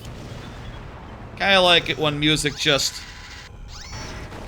stays on, you know? That's like the best way for music to be. Just ever constant and not just turning off and on. Hard to adjust sound levels if like, oh, it's just gonna turn it off for a bit. Do I need to like shoot this guy? Shoot the doll, maybe?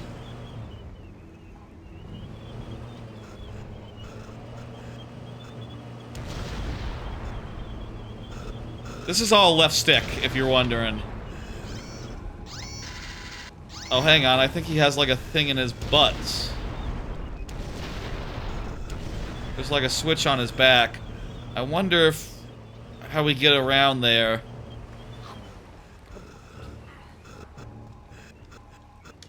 We cannot get out. Okay, we cannot, We're in tank mode until we finish this boss.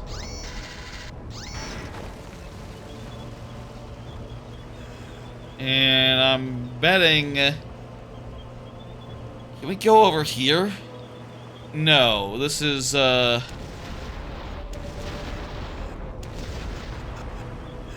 too much for us.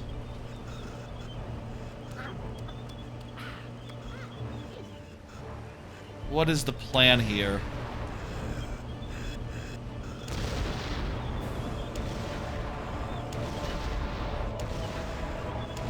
If I shoot high enough, it becomes a lob shot. And that's not, exactly what we're looking for.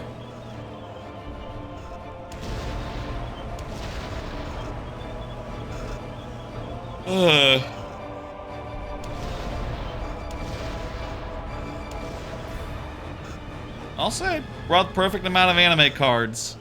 Definitely would not have had time for just, like, all of them with how this stream went. I thought right, just prioritizing 2 and leaving it at that. Again, Friday for more thoughts on all that malarkey. There's not like a left trigger function or an A button or any... I can pause.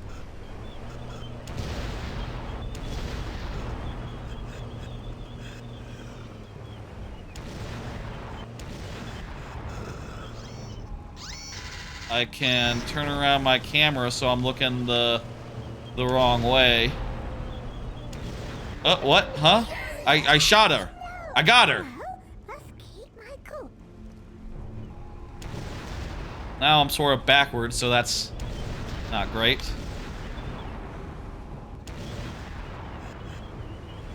Okay, I'll say these tank controls feel really shit. Kinda hard to aim at the girl. Just due to the projectiles, like, physics. Also, there's, like, the target goes higher than the target actually goes. So if you aim all the way up, you have to, like, hold the button down. Like, get it, back to, like, shooting level.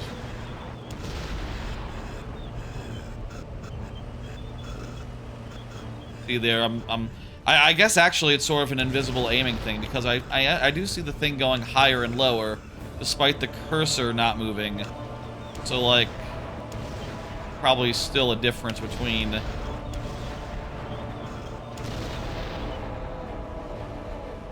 rather unintuitive, really.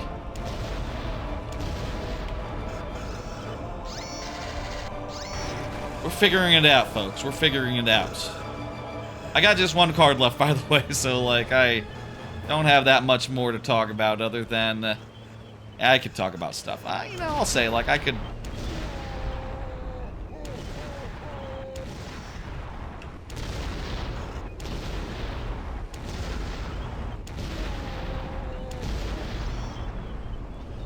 Can I, like, shoot her? That'll be it. That's, the ticket. I thought it was the big weak point on the back, but that didn't do much. Okay. Okay, so we're learning. We can't, like, shoot her off into the water. But maybe we can run over her.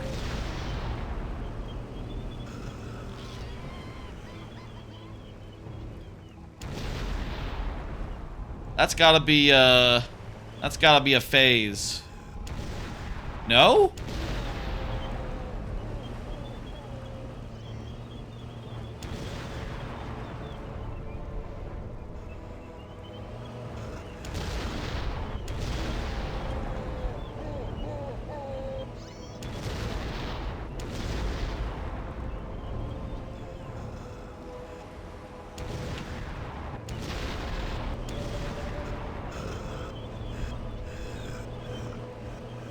Okay. I think we're full off on health. So, like, the weird thing is it's because there's, like, regenerating health, it's actually pretty easy to just continue to, survive. Did I flatten her that time?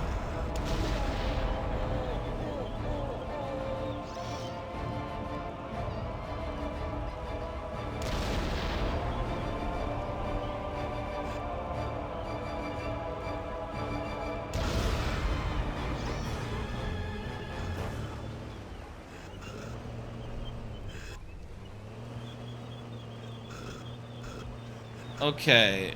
Maybe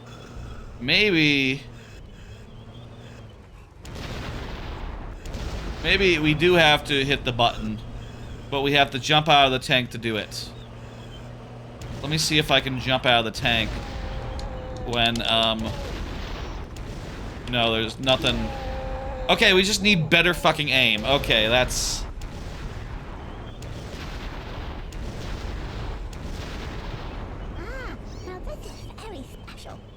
better aim, and also then, yeah, deal with the guns, the new weapons.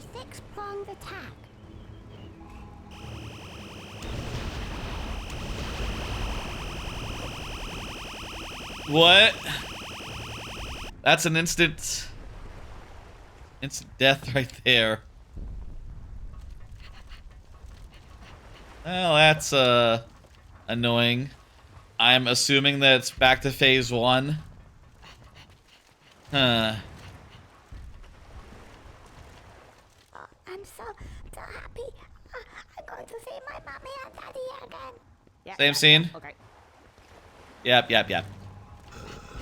Okay. It's not gonna be a version where it's like, oh, I know this time you're, you know, not on the level. I get it. Now then, lesson 1, ballistics. This is my mini. Okay, your minigun. Kill it fast. Bang, bang. Shoot the thing. No, let's keep my cool. Use good aiming. And then time for phase 2. Okay, you know what? We recovered really quickly. That was a really... It took me like 10 minutes to get there. And it took maybe 15. Took me like 20 seconds to get back. Ah! The thing was lower that time. The laser was lower. Still though, why don't I do the last card and just talk about one of the last things I had prepared. Oopsie daisy. Which is that next random rareware playthrough will be coming up. And it could be Conker again. Which would be weird.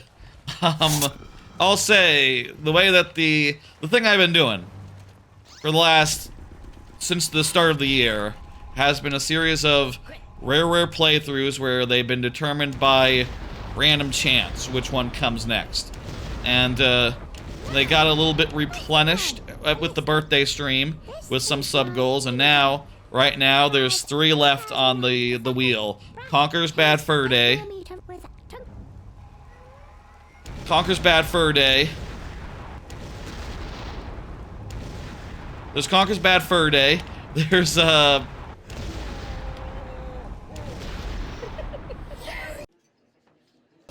There's Donkey Kong Country Game Boy Color version, and there's a mystery game, which I'll say is probably about the same length as a Conker's Bad Fur Day. Probably like 3-4 streams worth of gameplay. I'll say just... Now there's music. Weird. Probably about 3 to 4 streams of gameplay, whereas a Game Boy Color one, that's like 1 stream. I'll say right now the plan is to take a break. You know, I'm going to be going on vacation.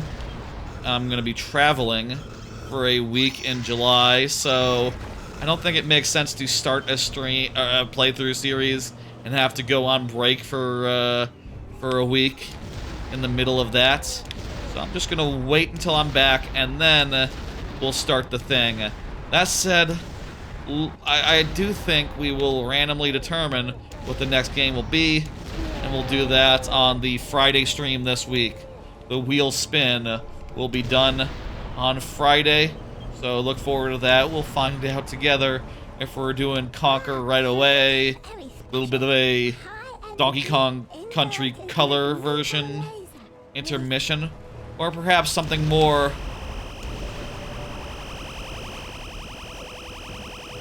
What the hell? You really can't get away from that, can you?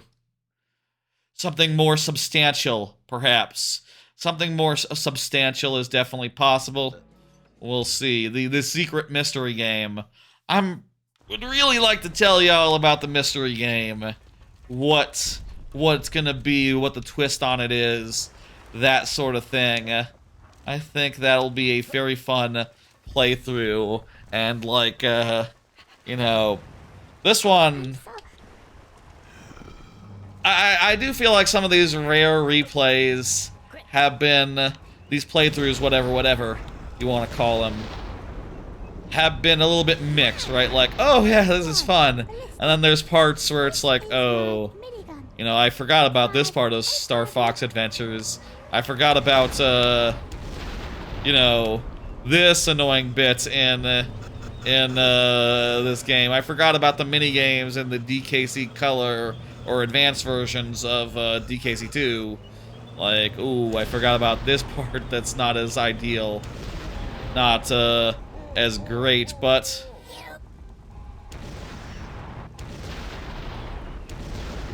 like, I do think this next one will be just straightforwardly a good time. No two ways about it. And the mystery game.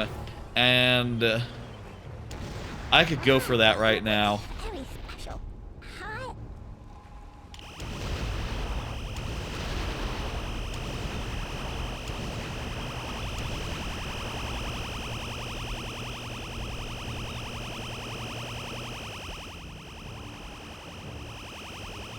Okay, you know what? We can sort of strafe around and take shots from here. Perfect. There's the winning strategy. Now we just need to do this again.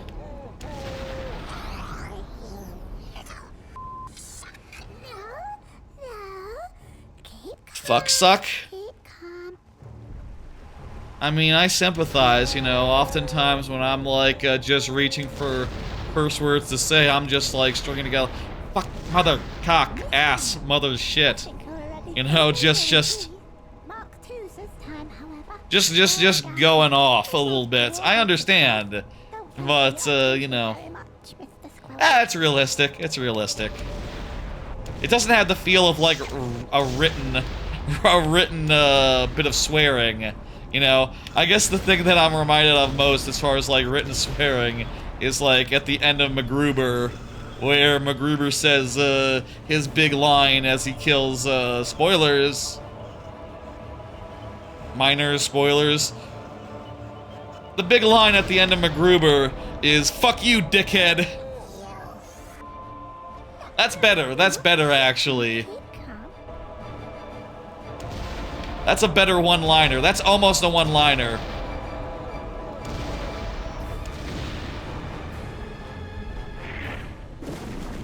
Hey, we did it. Get up!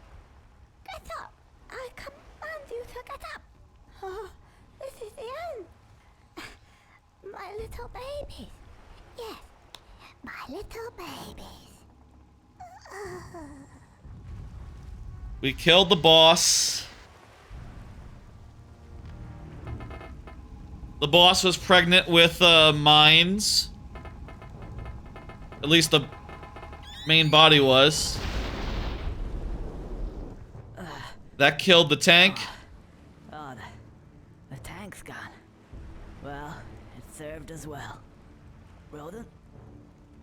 Rodent? Where's Rodin at? Oh no!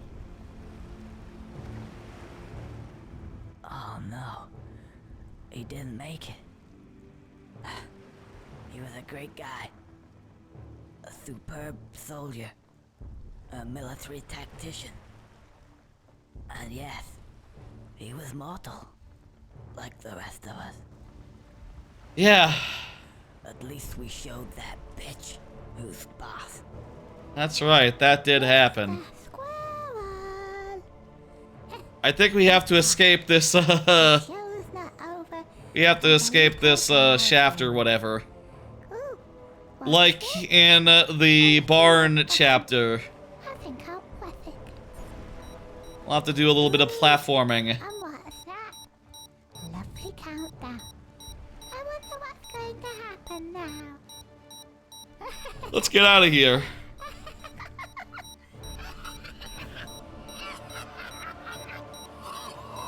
Her head going to explode? Self-destruct. Nah. Oh, give me strength. I guess it wouldn't have made sense if it did. Heads don't just blow up. Oh boy. Okay, this isn't a,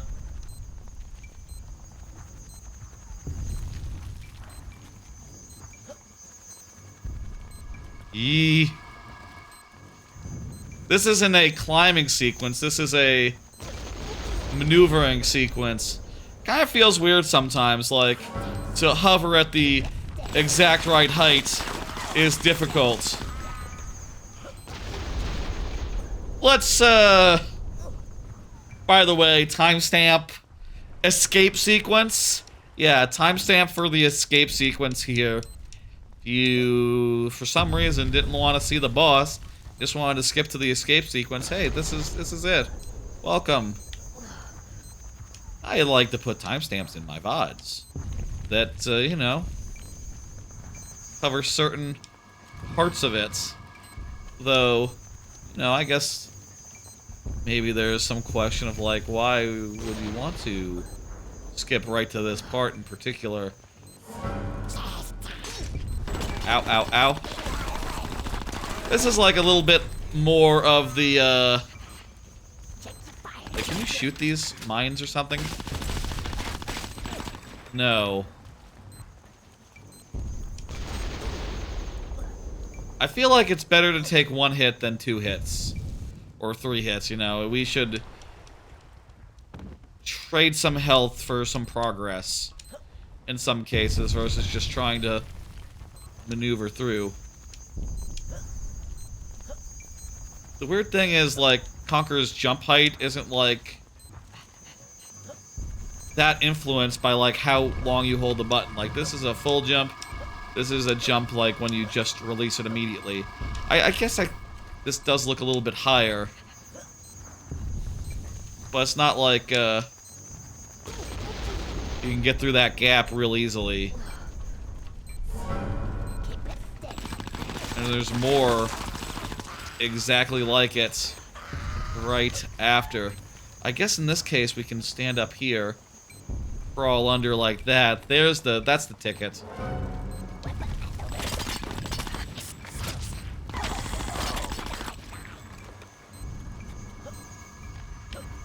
I guess final thoughts on war. I think there's like one more bit before you can leave war, but let's ignore that for now and just say final thoughts on war. It's hell. It's not good. War is not a good thing.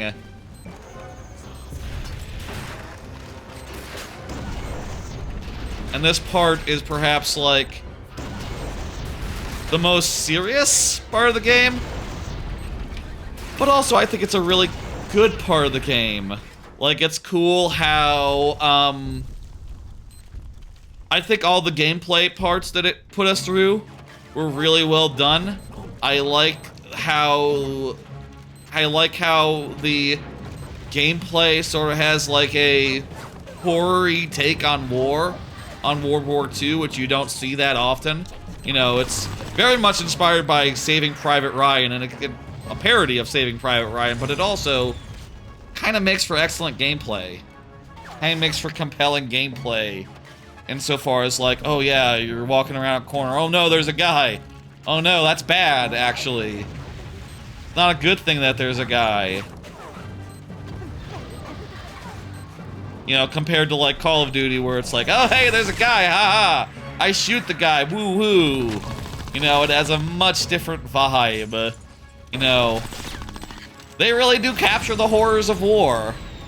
And that is not something you typically see in video games. Like, hell, even ones that do go for the horrors of war, like, even ones that do go for the horrors of war are very much like, oh, you know, you dropped potassium on people, white phosphorus, whatever. You know, that's sort of like you did a war crime, haha. You know, it's still pretending to be glamorous, you know, it can't help but make that fun, shooty, bang combat not super compelling, not super, thrilling. You know, it can't help but be climatic in and not really hellish in this way. This war is hell. They made a hell war. Wait for me! Wait for me! Where you going? War is hell, comma, also fun. Oh my, Gideon! Sniper! War is hell in a fun way. In this, you know, fun hell. And I think that's fantastic. I think that's really well realized. And Let's move it! surprised that guy's alive. What was he doing this whole war?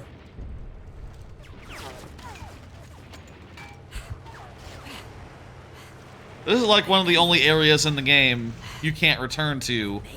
Also, is that true? Can you return to Spooky? Oh, you're awake. Come over here, boy. Come He on, changed look at back this. into his regular clothes because Yeah. War's a terrible thing, you know. war is a terrible thing. That's right, Conker. All these fine young men sent off to do the dying for those bigwigs, those pen pushers, those guys who never ever see a single bullet whiz past their heads. That's true. We want to get them down here. Those Is Conker generals in their big fancy anti-war? More anti-war than most video games? Who are they? Well, I'll be. Who are they indeed? I guess we were fighting zombie Nazis. So, like, how anti-war can it be? But, they really made that war hell. Yeah, that's right, the horror. The horror.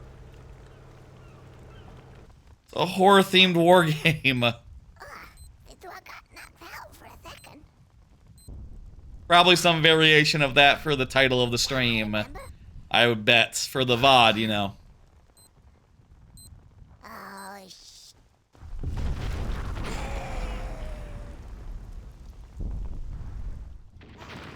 War is a terrible thing.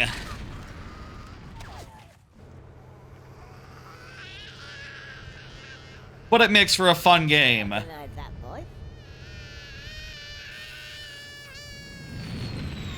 It's Ronan. He made it, guys. Yeah. Hey, way to go. Do people say "wahey" in Europe, or is that just something Rare put into Banjo and Conker and had them say for reasons unknown? I don't know. To me, it has very much a Rare connotation. To me, I would say, like, yeah, Rare came up with that. That's Rare's. But maybe it's not quite. I don't know. That's war. I think we're done with war? Question mark.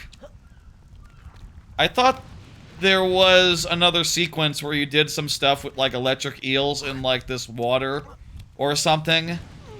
Let's see if the door closes on us and traps us in or something. Nope. Okay, we're out of here. Good. War was fun. Let's never speak of it again.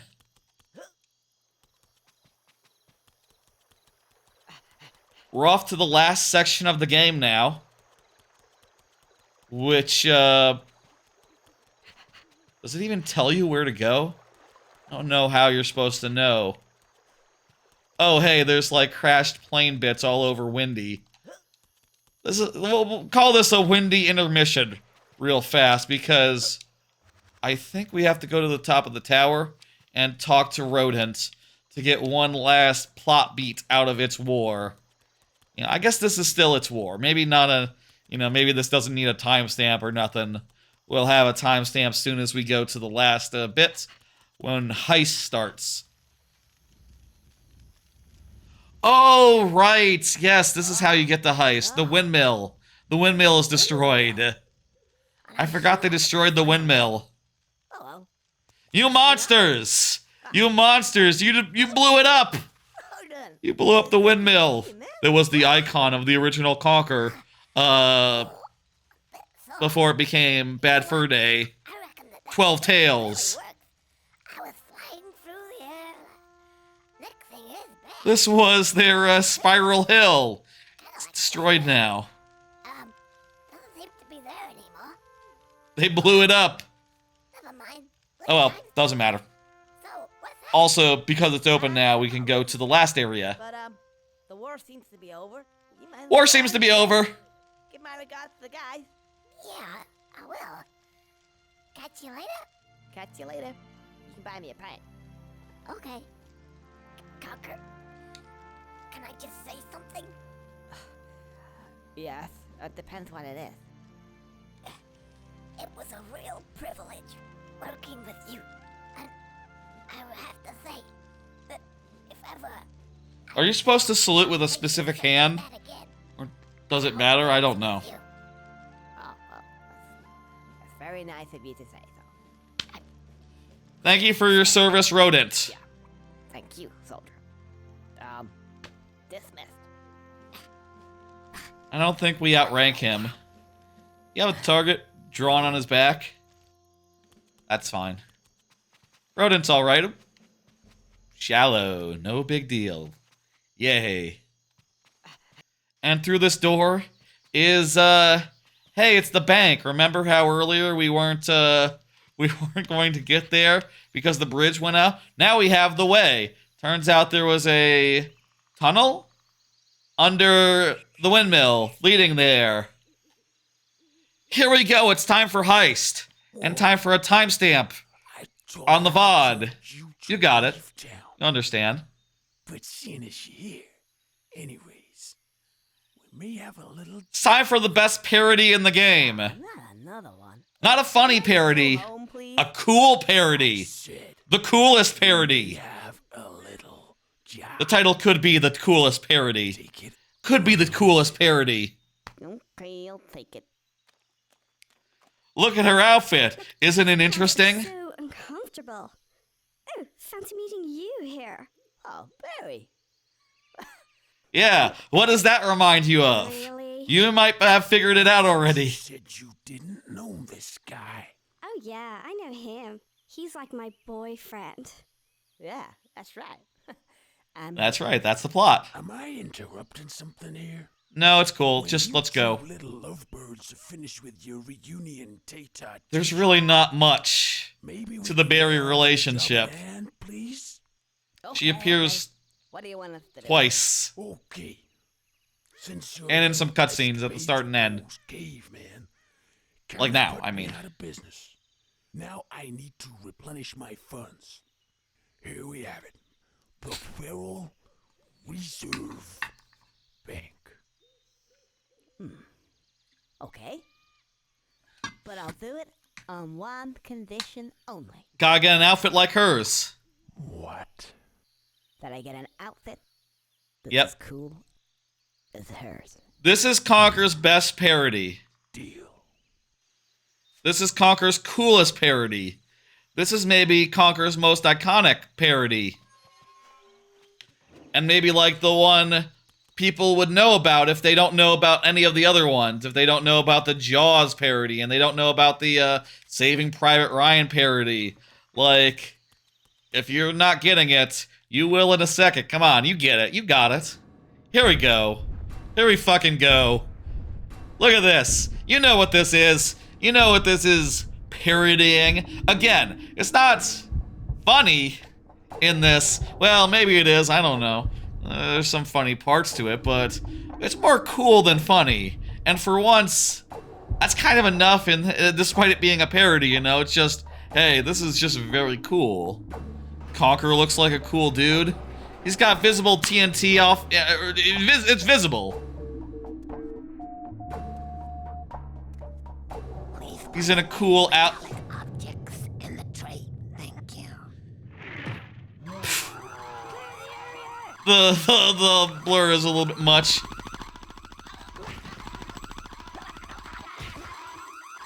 We're just gonna do a little bit of a bank robbery, basically. And also, guess what we can do? If someone were to shoot bullets at us. I don't think we need that bag with the, where'd our bag go? Don't worry about it. Hey, check this out. Check this out, check this out. Hell fucking yeah. You do like a somersault out of cover, and then shoot the magical shockwave bullets. This was made like a year or two after The Matrix. They knew what they knew what they had to do.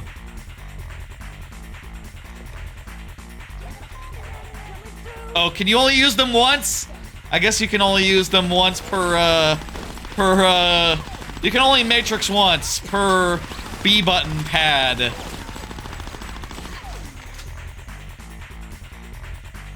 Ah, well. How's the volume, by the way? Volume good? It's fine.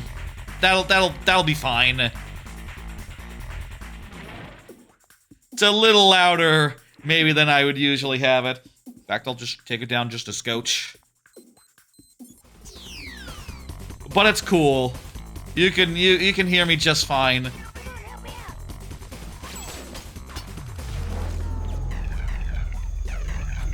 And also, it feels quite good to aim with the Xbox, you know, twin stick controls. I mean, this is it's probably the best version of this hallway fight. Here we go, another jump. Woo woo.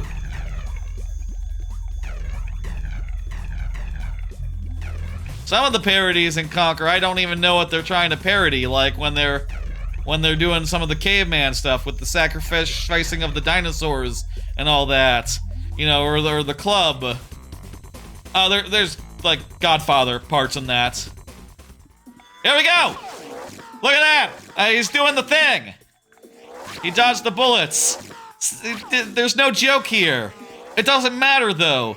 It's cool to dodge bullets. Sometimes it's okay for a parody not to have jokes.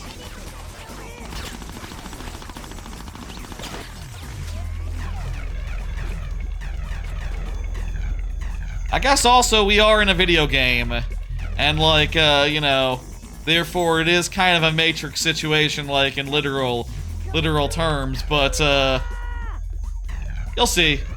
I mean, again, Conker's sort of a breaks the fourth wall kind of character, you know. Yeah. So it kind of just works. This is the best parody that's not funny of all time. I don't think there's another parody that's as good as this one that also isn't funny. A weird qualifier, perhaps. But it's true.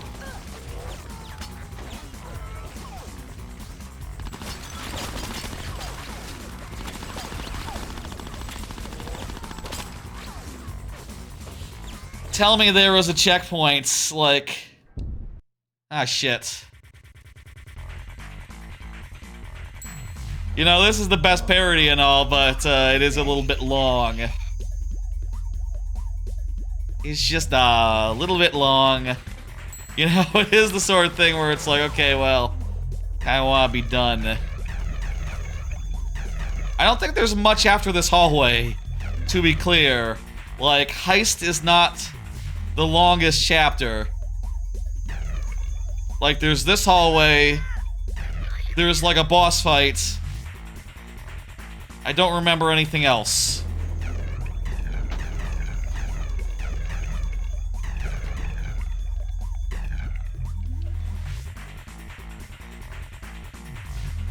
Let's just appreciate, again, the best parody that isn't funny of all time.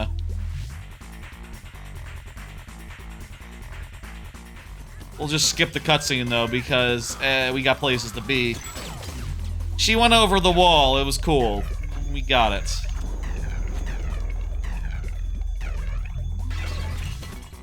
Seems like you can use these multiple times. I don't know what was wrong that first time, or a bit flaky sometimes. I don't know.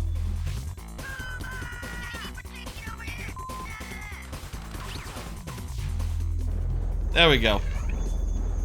Yeah, it was definitely the second time we used that particular pad.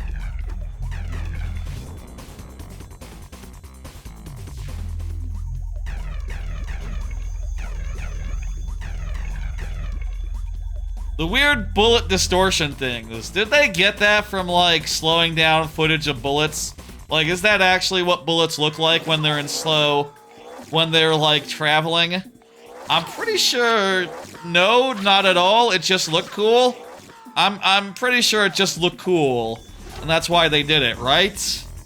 If bullets actually made, like, little smoke rings, people would talk about it, surely, right? And they would literally, there'd be footage of real ones, and there's not, so, because they don't do that. If they really did that, there would be a million, like, videos about, like, oh, here's why that bullet effect occurs in reality. Like, Smarter Every Day, that sort of YouTube channel would absolutely have a video about, like, oh, what about the bullet's shockwave dispersion patterns that appeal in midair if you slow down footage? If you take a picture of a bullet in flight, you will see these patterns. What do they mean? They're not real. This is also not real. This is not how that works. But again, it's very cool.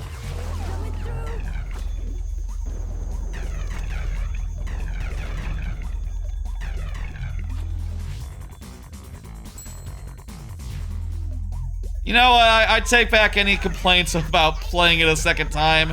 It was fine. You know, it's fun to replay a fun thing, and this part is so short. I might as well savor it a little bit due to death. If I had to do it a third time, you know...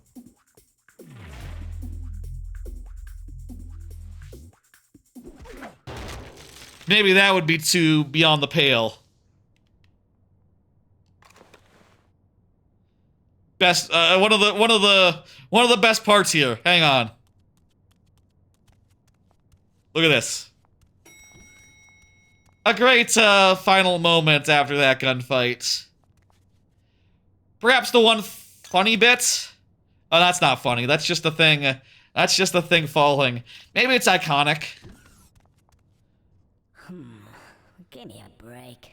Don't worry, it's in hand, okay? I guess that what part wasn't that funny. It's just, kind of cool. This whole part is just played for cool. Not really played for funny.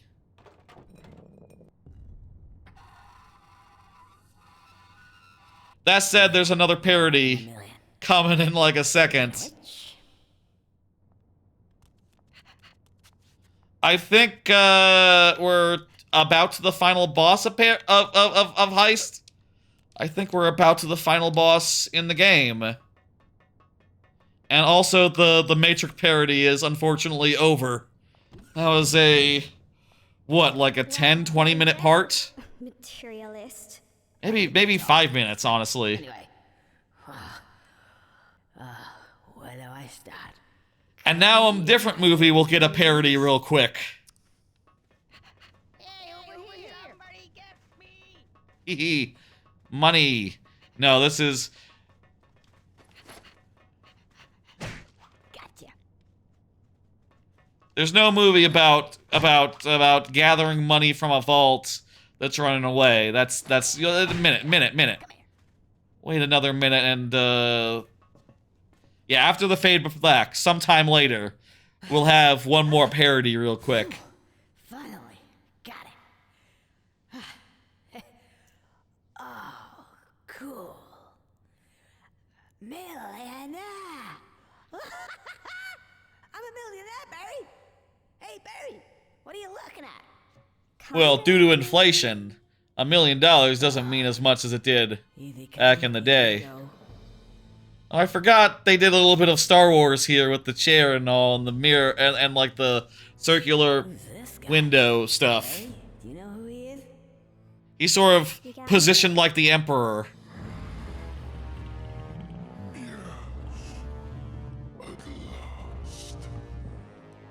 Remember this plot point? They had to fit it in somewhere. Kind of feels a little bit... You know, we never went to his castle. Oh, I think he means me. I guess we wouldn't. Why would we go to his castle? This guy. Unless he's the fabled Panther King. But he was just in stories like my mom used to tell me to get me to sleep. He is the Panther King. Looks like he was real after all. The furry Panther King. Probably doesn't like the fairy part. Who are you calling a fairy? No, Like a ethereal. furry as in ephemeral, like a fable. I don't know that works, Conker. Sort of doesn't matter. Yeah. No. Doesn't matter. Not anymore. Not for you. Oh. That's not good. So, Oh no, I've been tricked to... right here, It was a setup. your bounty. Thank you very much. What are we gonna do with it? Him? You leave him to me. So you're not gonna kill him? Not exactly. We haven't discussed the plot. Conker. I know how to deal with men like this. Such loyalty. As a reminder, the plot is... Can I pause or would that skip cutscene?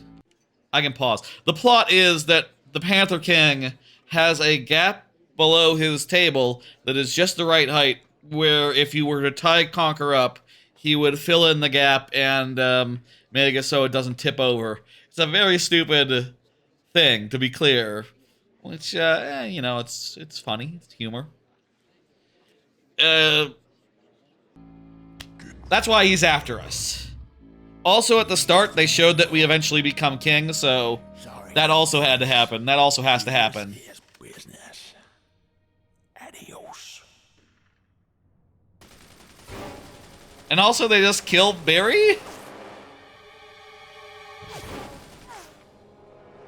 Yeah, Barry gets shot to death.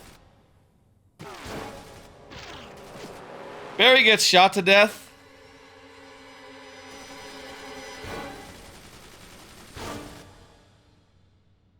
And is just dead. Hey, mind where you...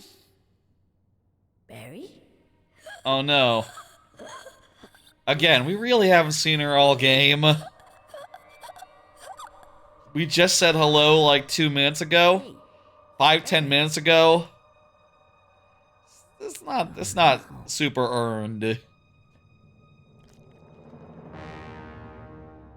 No problem, boss. Boss, you feeling all right? Oh yeah. Bit of indigestion. So, remember how I said that there was another parody coming? Milk. Professor. The other parody is gonna be out in a second. Oh, Misha. How does it feel? Not good. The sooner we get this squirrel in place, the sooner I'll get my milk. Okay. Ah, yes, that's right, my liege. It would be getting worse. Oh, really? Yes. Well, you don't look so good. Let's see now. Milk, yes. The squirrel, yes. The problem itself, methinks. What, squirrel? I think you're coming with me. What's going on? Yeah, also he made the teddies, as was established earlier, the professor there did. Yes, here it comes. Here it comes, the other parody. One of the last parodies of the game. I guess there's one more thing that's, like, parody. I'm pretty sure. Last major parody of the game. It isn't like a related to one of the previous parodies. There's one bit later that's a little bit more Matrix, I guess. Take shape. Oh, The incorporation period is just about complete. Not a moment too soon. yes. Could have come a moment sooner, and then Barry would be alive. Two birds with one stone.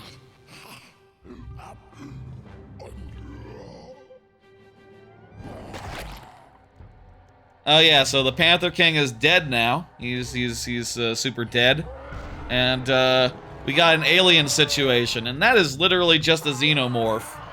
That's barely a. It's just parody. They use parody law. Conker uses parody law there. Just go ahead and get away with that. Such a beautiful animal. We fight this guy, the game's over. We're good. Let your scroll. Cutscene, cutscene, cutscene. The end. His beauty. His power. His I told y'all, Heist is short. He is not I guess because, like, you know, at the time, I think I saw when looking up, right. there's been that whole, like, top 10 movies of the 21st century thing. The Matrix apparently was 1999. So, like, a year, 2 years before Conker came up. Maybe it came up, like, later in development, this part of the game. Maybe originally they had, like, a castle sequence, and they were like, ooh, we should have them dress up in the popular wear. It was 2001, right? Not 2000? I forget when Conker was. Yeah. Obviously, this remake came out 4 years after that, so... Heinrich?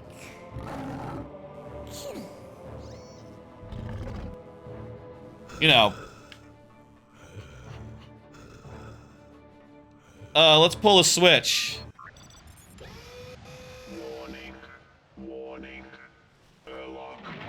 Panther King up in space, as well as his chair. You know, if they wanted to bring him back, they could, I guess. Just say, like, oh yeah, once he was out there, his body was, like, recovered or something. Revived or some such. But, they're never gonna do another Conker. They did a young Conker thing. They did, like... I think that was part of, like, Spark or something. Some, Get away from her, you bitch. some like, custom, game creator software suite. What, Project Spark? I think that was it. Was that what Young Conker was, or was Young Conker some other shit? In any case, it's hardly worth mentioning. Why are we in space? When did we get to space? We had to do, I guess we had to do the Empire, the Return of the Jedi parody. And now to do this parody, it also makes sense to be, in space. Oh, is this the same combat as the earlier guys? Actually, you know what I'll say? This is easier than the earlier guys. Is this Mario 64? Oh, this is Mario 64! I forgot this was Mario 64! Fighting an alien, Mario 64 style. Well, if that isn't just a very funny way to end, your parody of a 3D platformer, actually. Just on a meta level, that's hilarious.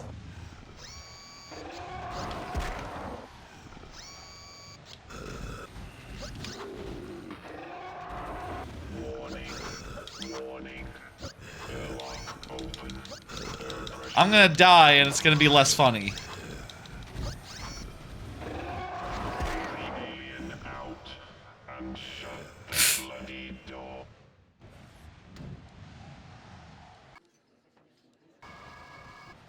Alright.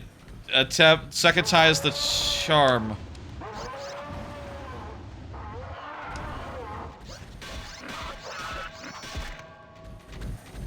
Okay. Grab him. Throw him out. Beautiful. Let's do that a couple more times. And we'll be done. That's pretty inspired, I'll say. I forgot about that stuff.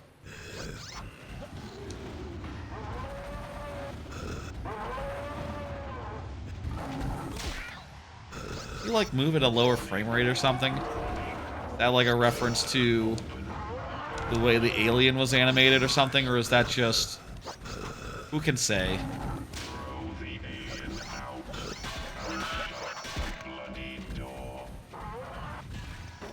I like how the thing is saying throw the alien out and close the bloody door. That's just another funny thing to say. Third time's the charm. Let's do it. Almost at the end. That's right. Yeah, we're about to see the final cutscene. That's where we're at right now.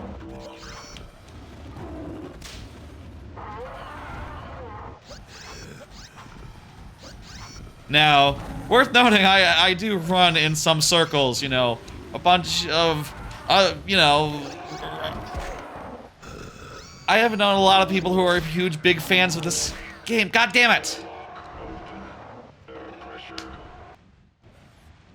Third try's the charm.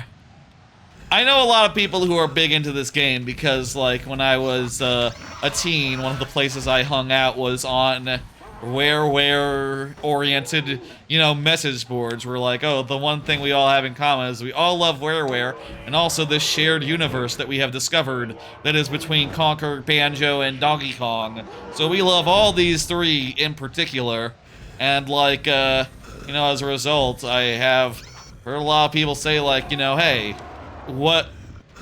they found this ending to be really resonant, and really, like... you know, there's like something here to the ending of Conker's Bad Fur Day as far as the emotional stuff goes.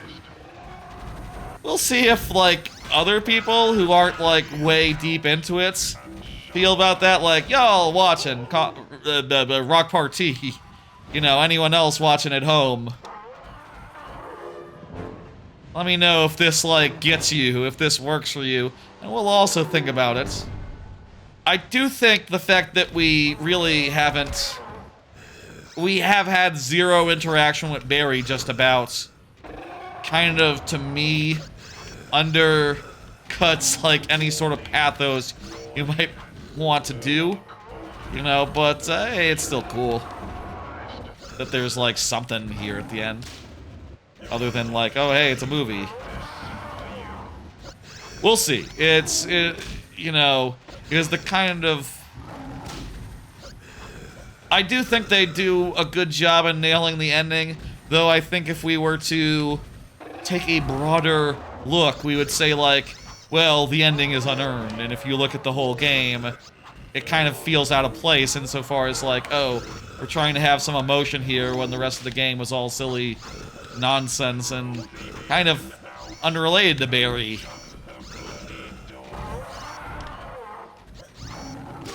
How the fuck do you get the last hit? Stop dodging.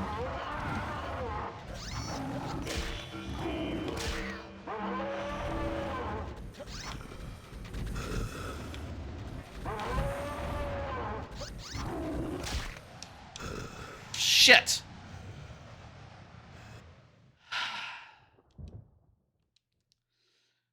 Don't worry, we're fine, we're good. It's hard to talk about the ending before we've seen it. To be clear, like, maybe it's the best to save the talk until after it plays out and we can, like, really think about it. I'll say again of Heist. Heist is so cool. The part where it's the Matrix is just the coolest part of Conker. If not the, I don't know, it's necessarily the most fun part of Conker, but it's definitely the coolest part.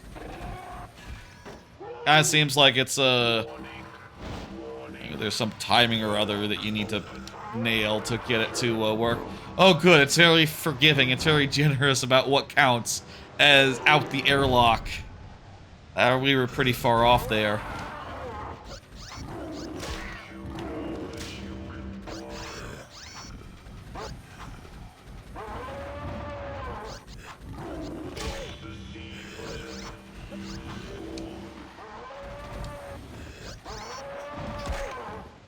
Okay.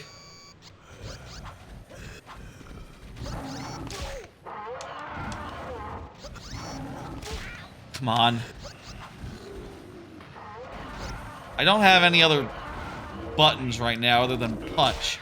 Oh, I can block. I just realized I can block. I think I can block. Maybe that's the key. You gotta, like, block an attack. Yeah, you can block with left trigger. Maybe this is like a punch-out. Yeah, it seems like the alien gets stunned when you block a hit. Okay, crap. That's the ticket.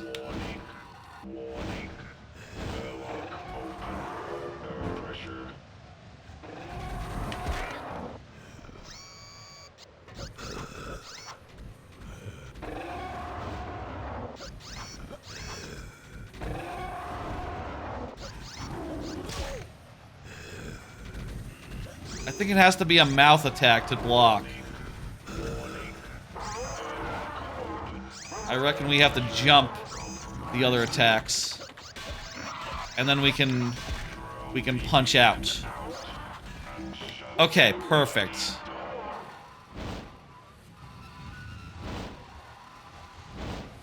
Is this like the latest game to come out that had like stick spinning in it as like a major mechanic? That sort of became like mechanic non grata. Mechanic non grata. Like really.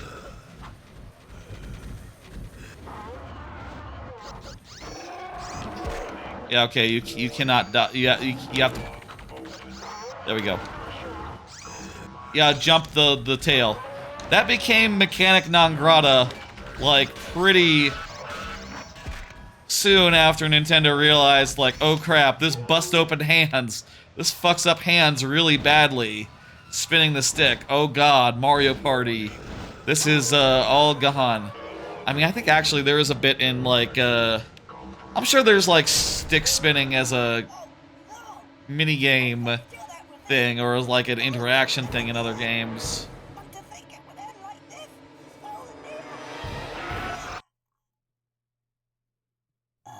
It's the ending. We're at the ending, folks. Hello? What's going on? Is this a joke? The joke is the game froze. I don't believe it. What is this? Is this the testing department's day off or something? This gives Sort me of Matrix adjacent. Hello? If there are any software engineers that can hear me, Yo. just type something in. There's the developer of the game there. Hello? Right. Here's the plan. I won't tell anyone that there's been a lockup, quite a bad one at that, left in the game. If you will say, well, I don't know, help me out with this guy here. What do you think? All right. Now, get rid of this background. It's really grimy. Yeah, this is some Matrix stuff. Weapons? This is right out of Matrix. They literally did the thing from the Matrix. Yeah. No. What about, Except the guns are a little more variety, I guess. Is that like a joke? Might be a joke. Like they were all just regular guns in the Matrix. It's been a while since I've seen the Matrix. yeah. Right. Okay. Take me back to, say, the throne room. Cool. Now, Mr. Alien, let's see. Okay, let's get into position. Steady. Just check the shot. There we go. Right. On my mark, and not a moment sooner. So there's this whole bit, one last Matrix parody, which, I'll be honest, is One. nowhere near as good as the first Matrix parody in the game. You know, it's just a little bit cheeky, this one. Which is sort of like Conker at its best, right? I feel like Conker at its best is when it's a little bit cheeky. Well, I suppose that's it. Anything else? Who are these guys? Oh, hello. Bunch of characters from the rest of the game. If it isn't Conker, Remember at the start of the game? No? the evil panther type king. Well, at the beginning of the game, We didn't like him either. In fact, there seems to be an empty throne. So bloody right there is. Come on, Conker. Up onto the throne here. What? But no, you don't understand. I don't really want to be king. so now Conker is king. Oh no, I forgot. And also he realized Should have brought Barry back to life. he didn't bring Barry back to life. She's still dead. Broke her. Ah, thank God. What are you doing? Get off. It's okay, it'll be good. And the rest of the guys. I've heard, I remember people talking about this ending and being very fond and liking the melancholic tone of just Conker, unhappy, surrounded by people he hates, and just wishing like hell, like, oh, damn it. You know, I have all the power in the world now, but I can't have Barry back. I think it does ring a little hollow, considering that Barry did not have much of a role in the rest of the game. Oh no. Of all the people in the world that I don't like, This is all of them. in a room full of them. Yeah. I've heard the good news. We came back from holiday as soon as we could. Just to celebrate with you on this wonderful, momentous occasion. Didn't we, ladies? You know, the image of Conker unhappy on the throne, having achieved it all, but also just Love the king. gotten nothing that he wanted. There is something there. It's just, you know, like maybe if you were doing it as if you're doing a little bit of media analysis, you would go like, well, it's kind of defeated by the fact that the Barry part is a little bit hollow. You really don't talk to Barry at all this game, other than in the last half hour of it. And even then, only barely. I like this final music, though.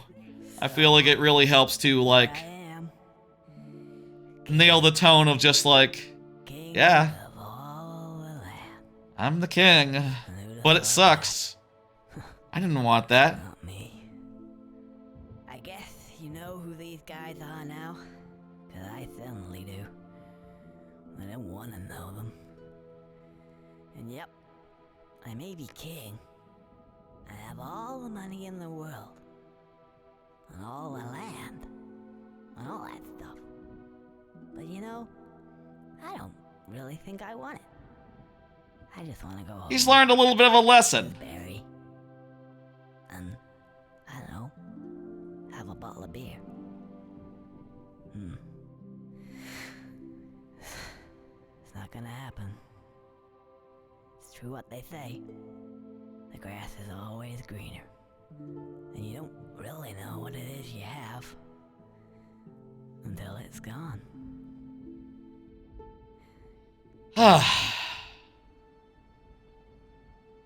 Gone. I do think the ending hits. That ending does hit really good. Credits. Final thoughts. That's an ending that hits well. I do think, again, like, the fact that Barry has very little of a role, you can look at that and say, like, well, that's a little bit weak. But also, now that I'm seeing it again, a big part of it is just like, oh, money and power did not make him happy. He basically spent the whole game looking for money and power, and it's kind of a fun message to be like, yeah, he got to be rich, he got to be the king. He is very, very deeply unhappy. And like the one serious note in the game, other than maybe the horror of war, and they do nail it. I think they nail it there. Final thoughts. Conker, I think, just speaking broadly of Conker, Bad Fur Day, and this one. Conker's... Oh, there's more voices than just the 3 of them. I guess some of them also contributed voices. Maybe those are just for, like, new characters in this version or something, or... I don't know. There's more in the credits. Something we noted last time that I guess is now corrected. Bucket, check your notes. Check IMDb. Why aren't all those guys on IMDb? Final thoughts here. Conker is a game I think was very early in the era of narrative games. Very, very early. Like, basically before that, you had, like, Metal Gear Solid, you had, like, Star Fox 64, and that's it. Adventure games from LucasArts. That's it, though. Like, there wasn't a well-established variety in big story games that you could look at and go like, oh, Psychonauts. Now, there's a game that's edited well, paced well, written well throughout. Every joke pretty much lands, it's well paced, etc. This game came out and was, like, unique insofar as there hadn't been anything like it. And, I do think it has aged somewhat because now there are a lot of games that are like it. And you can, like, look at, you can't point at this game and go, like, comedy platformer, and then point at Psychonauts 2 and go, like, better comedy platformer, better platforming, better comedy, better pacing to the humor. Generally better executed. Like, it doesn't have lines that are just sort of, you gotta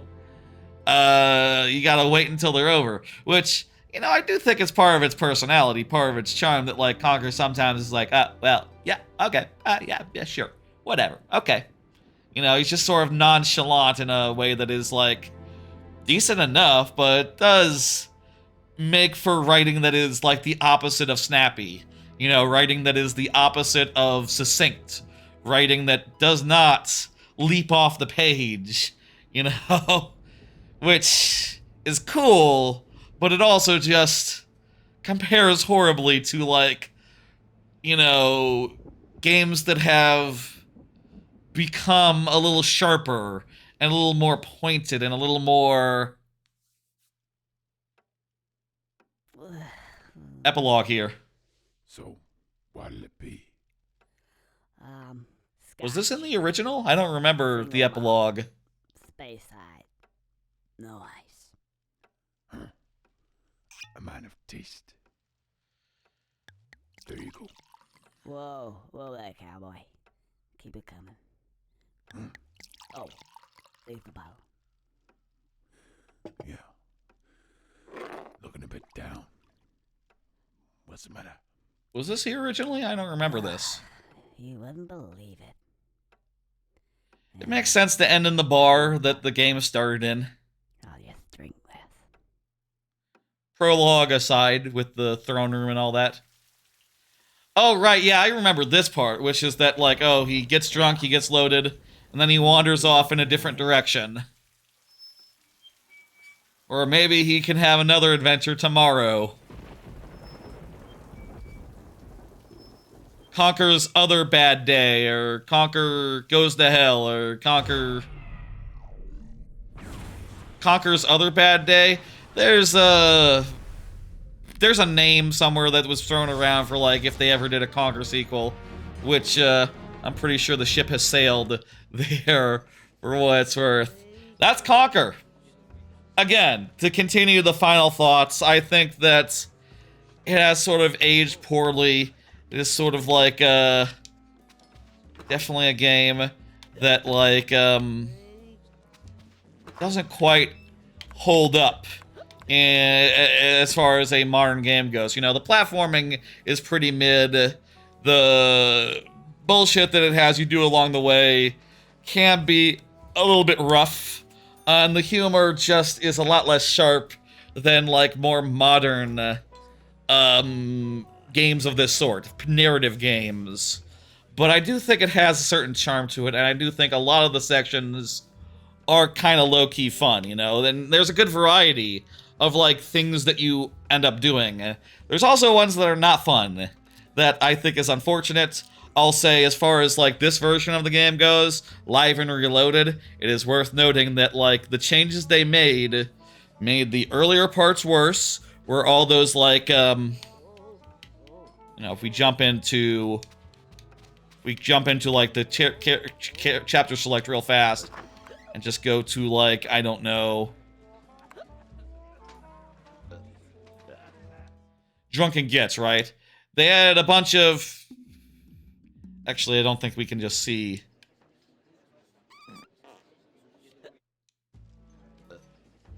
Sacrifice. Let's say we go there. There's a whole bunch they added as far as, like,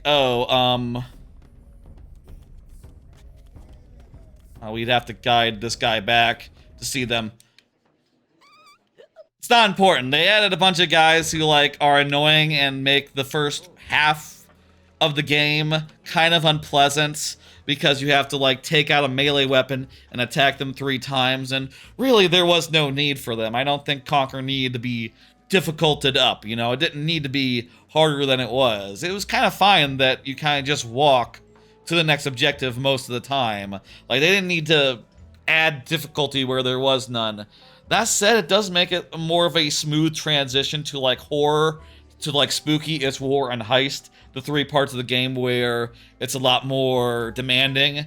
And also the fact that this version has twin stick controls make those sequences a lot better, because then, you know, when you're first person shooting, you're using 2 sticks rather than 1 stick, which is a lot better, honestly.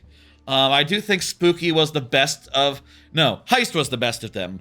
Also the shortest. And then Spooky, which has, like, the best core gameplay of them, and also lasts a bit longer than Heist, which is a plus. And then It's War is very cool. But yeah, if I were to rate the chapters... Ooh, rate the chapters, okay. Heist and Spooky, S tier. Anything else, S tier? I would say Slop Rando. Especially if you're just counting literally the Great Mighty Pooh, which the game seems to do. That's probably S tier as well. It's War is a good solid A tier. Ugga Bugga. Ugga Bugga is really long and has a lot of variety, but a lot of stuff... I'd probably say A for... B maybe for Ugga Bugga. Barn Boys is A, it's fine. It's like the most standard. It has a lot of variety, but also nothing particularly bad in there. Bat's Tower, I think, is a C. I didn't like anything in Bat's Tower, honestly. And it was like a little bit unwieldy as well. Like the swimming, the parts were in there. The cog tower that you climbed up. Oh, the brass monkeys. The big bulked boiler was good. That's the best part of that. Windy is okay, B tier. Hungover is really, there's not much to it. I would hesitate to give it above a B. I don't think it's as bad as Bat's Tower though. It's a good game. I enjoyed going through it again, and I think there is enough that I found charming again, regardless of, like, you know, it is a very crude game, you know, and I was kind of wondering, like, how that would hold up, and, you know, in a lot of ways, I feel like the crudity, for me, the crudeness is not the problem. The problem is just like, oh, it's just... not as funny as Psychonauts. It doesn't really compare to Psychonauts.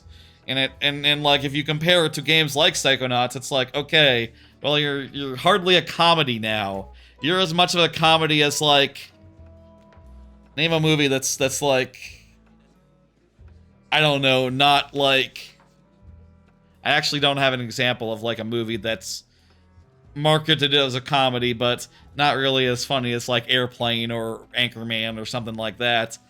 I don't have an example off the top of my head. Whatever. You know what I'm sort of driving at.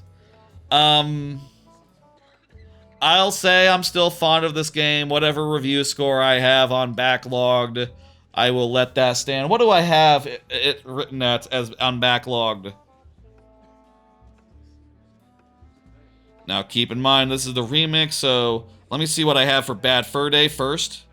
Bad Fur Day.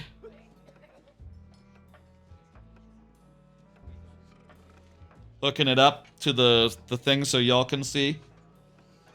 I have Bad Fur Day. Phone's coming up, don't y'all worry. There we go. I have Bad Fur Day logged on Backlogged as a 4 out of 5.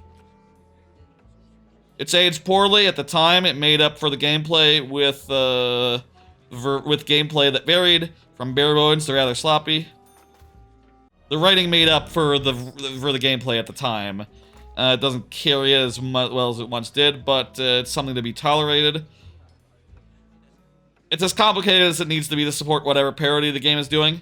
As a result, it often doesn't work very well. Wow, that sounds like it's worse than a 4 out of 5, but maybe, you know, I could make that sound more positive, perhaps. This old review. Let me put in Live and Reloaded and see what I put for that. I'll say, as far as Live and Reloaded goes, it is worth noting 3 out of 5. Wow, I knocked out off a whole star. Best intentions led astray, I think. While this game has a lot better fidelity, it also messes up some of the changes. In particular, a bunch of total pain-in-the-ass enemies that make up the first out of the game. Much worse. Yeah, that's true. Then again, the first-person shooter sequences are improved, I guess. Yes, definitely, for sure. The game had a very sloppy, class-based multiplayer, which I played too much of with friends. Good summer's bad game. Well, it's true that when I was playing the online, I knew it wasn't a good shooter. You know, it was just a fun thing to play with friends who liked rare games, you know. We knew it was bad. We knew that we could be playing TF2, you know, at the time. At the time we were doing it, Live and Reload style, but we had good times regardless, in spite of the game. I guess also the 3 out of 5 is also judging, you know, not just the original game, but also the Live and Reload part, which, yeah, the Live and Reload part is definitely a 3 out of 5 multiplayer mode, and like all in all probably weighs down the score just enough to get it to a 3, plus the changes they made that weren't great. If you're doing a remake, you have to make all good changes, and you can't ruin anything, or else you get marked down heavily, even if you do also improve some things. You know, George Lucas effect, or yeah, maybe it's not quite that, but you know what I mean, right? Like, yeah, no, that's fair. Anyway, that does it for Live and Reloaded. There is some sort of like multiplayer Chapter X scenario in the thing, but I'll say if you look at it closely, you'll see that you can play as both the teddies and the squirrels, so it's probably just objective-based multiplayer levels that you can treat as a campaign if you want. This Chapter X business. So this is just like, oh, it's the outside area of It's War, you know, Second Assault, but you're playing as either a bunch of squirrel guys or a bunch of teddies, and it's a little more evenly matched. I mean, it would be interesting. I'll say, like, class-based, as class-based the games go, it was kind of like a mediocre version of it. It did have classes, that was cool. Yeah, there was a heavy, there was a sneaker that ran around all nice and fast. There was like a flamethrower guy, a pyro, I think. I think that was a pyro. It doesn't matter. It's all, you can't play it anymore, and the version that is in Rare Replay is the other version, which has the original multiplayer, which people remember more fondly. You know, and really wish that people would probably have rather had that original multiplayer instead of this live business. But, whatever, it is what it is. Let's, wrap up. Let's, sign off. Let's, get out of here. That was Live and Reloaded in full. Beaten. Beaten. We are done for tonight. Let's, you know, throw it to the close. What the fuck? Let's talk about what's coming up. Now, the next stream will be on Friday. That'll be viewer levels as usual. Next week will be a little different. Next week, I will be taking a break on Tuesday on account of doing this stream. I like to take a break after completing a playthrough. That just sort of makes sense to me to take a Tuesday off now and again and, you know, relax a little bit. But yeah, next Tuesday I'll be taking a break. But then at the end of the week, some major streams. For instance, well, first off, the Friday stream that we would usually do, viewer levels, will be moved to Thursday. And second off, there will be a July 4th stream on July 4th. And here's like the promo dealie for that, or the thumbnail that I will use for the live stream. Basically, it is the third of its kind, where basically I play random 2D Marios and try to complete as many of them as I can. I'm kind of out of 2D Marios though, so I've added Yoshi's Island as the main one to start us off with. And then I also added Mario Run and Smash Brothers Melee's Adventure Mode, which is the most tenuous as far as like counting as a Mario game as we've gotten so far. But whatever, man. I want there to be 5 games there and not just like 3, which it would be if it was just new Wii and Mario Brothers 2 USA. So that'll be on July 4th. Also worth noting, the viewer level stream after that, like the week after, will also be on a Thursday. Let me pull up the old calendar schedule thing and you can see there. It'll also be on a Thursday because the week after that, and on Saturday in fact, I will be jetting off to vacation, so I'm not going to do a stream on the Friday before that, so that I can be all nice and preparing that night, you know, packing and doing other things of that nature. I'll probably have packed, but, you know, I don't want to have to deal with putting up a VOD the night before a flight, you know? That'll be fun, though I will note I will try to do a Bonanza stream from New Jersey, from the Jersey Shore. We'll see if that's feasible, connection-wise, laptop-wise, in time. If not possible, we'll do it when I land, after the week is done. That's plans coming up. There will be another rare replay. There'll be another one of these. Oh, I don't have where's the promo card for that? This thing. Yeah, there we go. There will be another one of these. It will be one of the 3 games, Conker's Bad Fur Day, Mystery Game, or Color, Game Boy Color Donkey Kong Country. I hope it's one of the 2 that isn't Conker. Doing 2 Conkers in a row would be silly. That will be after my vacation, but we will decide during the Mario Maker stream later this week. Hope y'all will tune in for that, and we'll find out like what we're in for then. So yeah, bunch of streams coming up. I'll also say I will be taking next week off. Week after though, there will be something. I have some ideas. I'm thinking there's a random Xbox Live Arcade game I've been thinking about revisiting, and I would like to revisit it live on stream. We'll see if that comes together, if I decide to do that, or if I have a better idea. There's many things I could do with a random stream.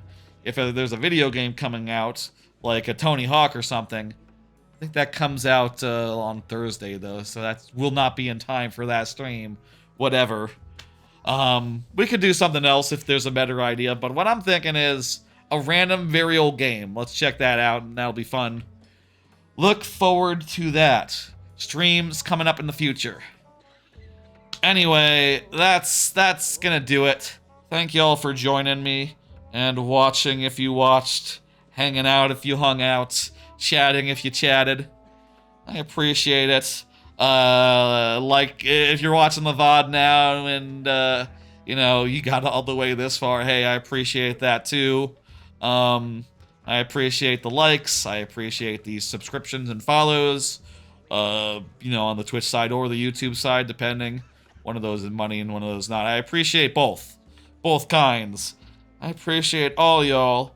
Let me see who I can send you to tonight as a raid. Looking at who's online. I'll send you to... What exactly is Andy Havoc doing? He's doing something that looks like some spooky horror game. That's not really my jam. I'll send you to BL Raven Wizard, who's doing Donkey Kong Country 2. I love DKC 2. That's also made by Rare. One of my favorite games of all time. Sure, why not? That sounds like a raid. Alright, folks. I will see y'all. I will see y'all on Friday for the viewer levels. And then after that, you know, look over there. Bunch of plans coming up. Next Thursday for something, or for more viewer levels. The Friday after that for this 4th of July stream. Yearly tradition for the last 3 years. This is probably the last one of those. We'll have to find something else to do next year. Or maybe no July 4th stream. Maybe I stop doing July 4th streams and instead just do social stuff on July 4th. That'd be an idea. I don't know about that. Conker, stop. I'm going out here.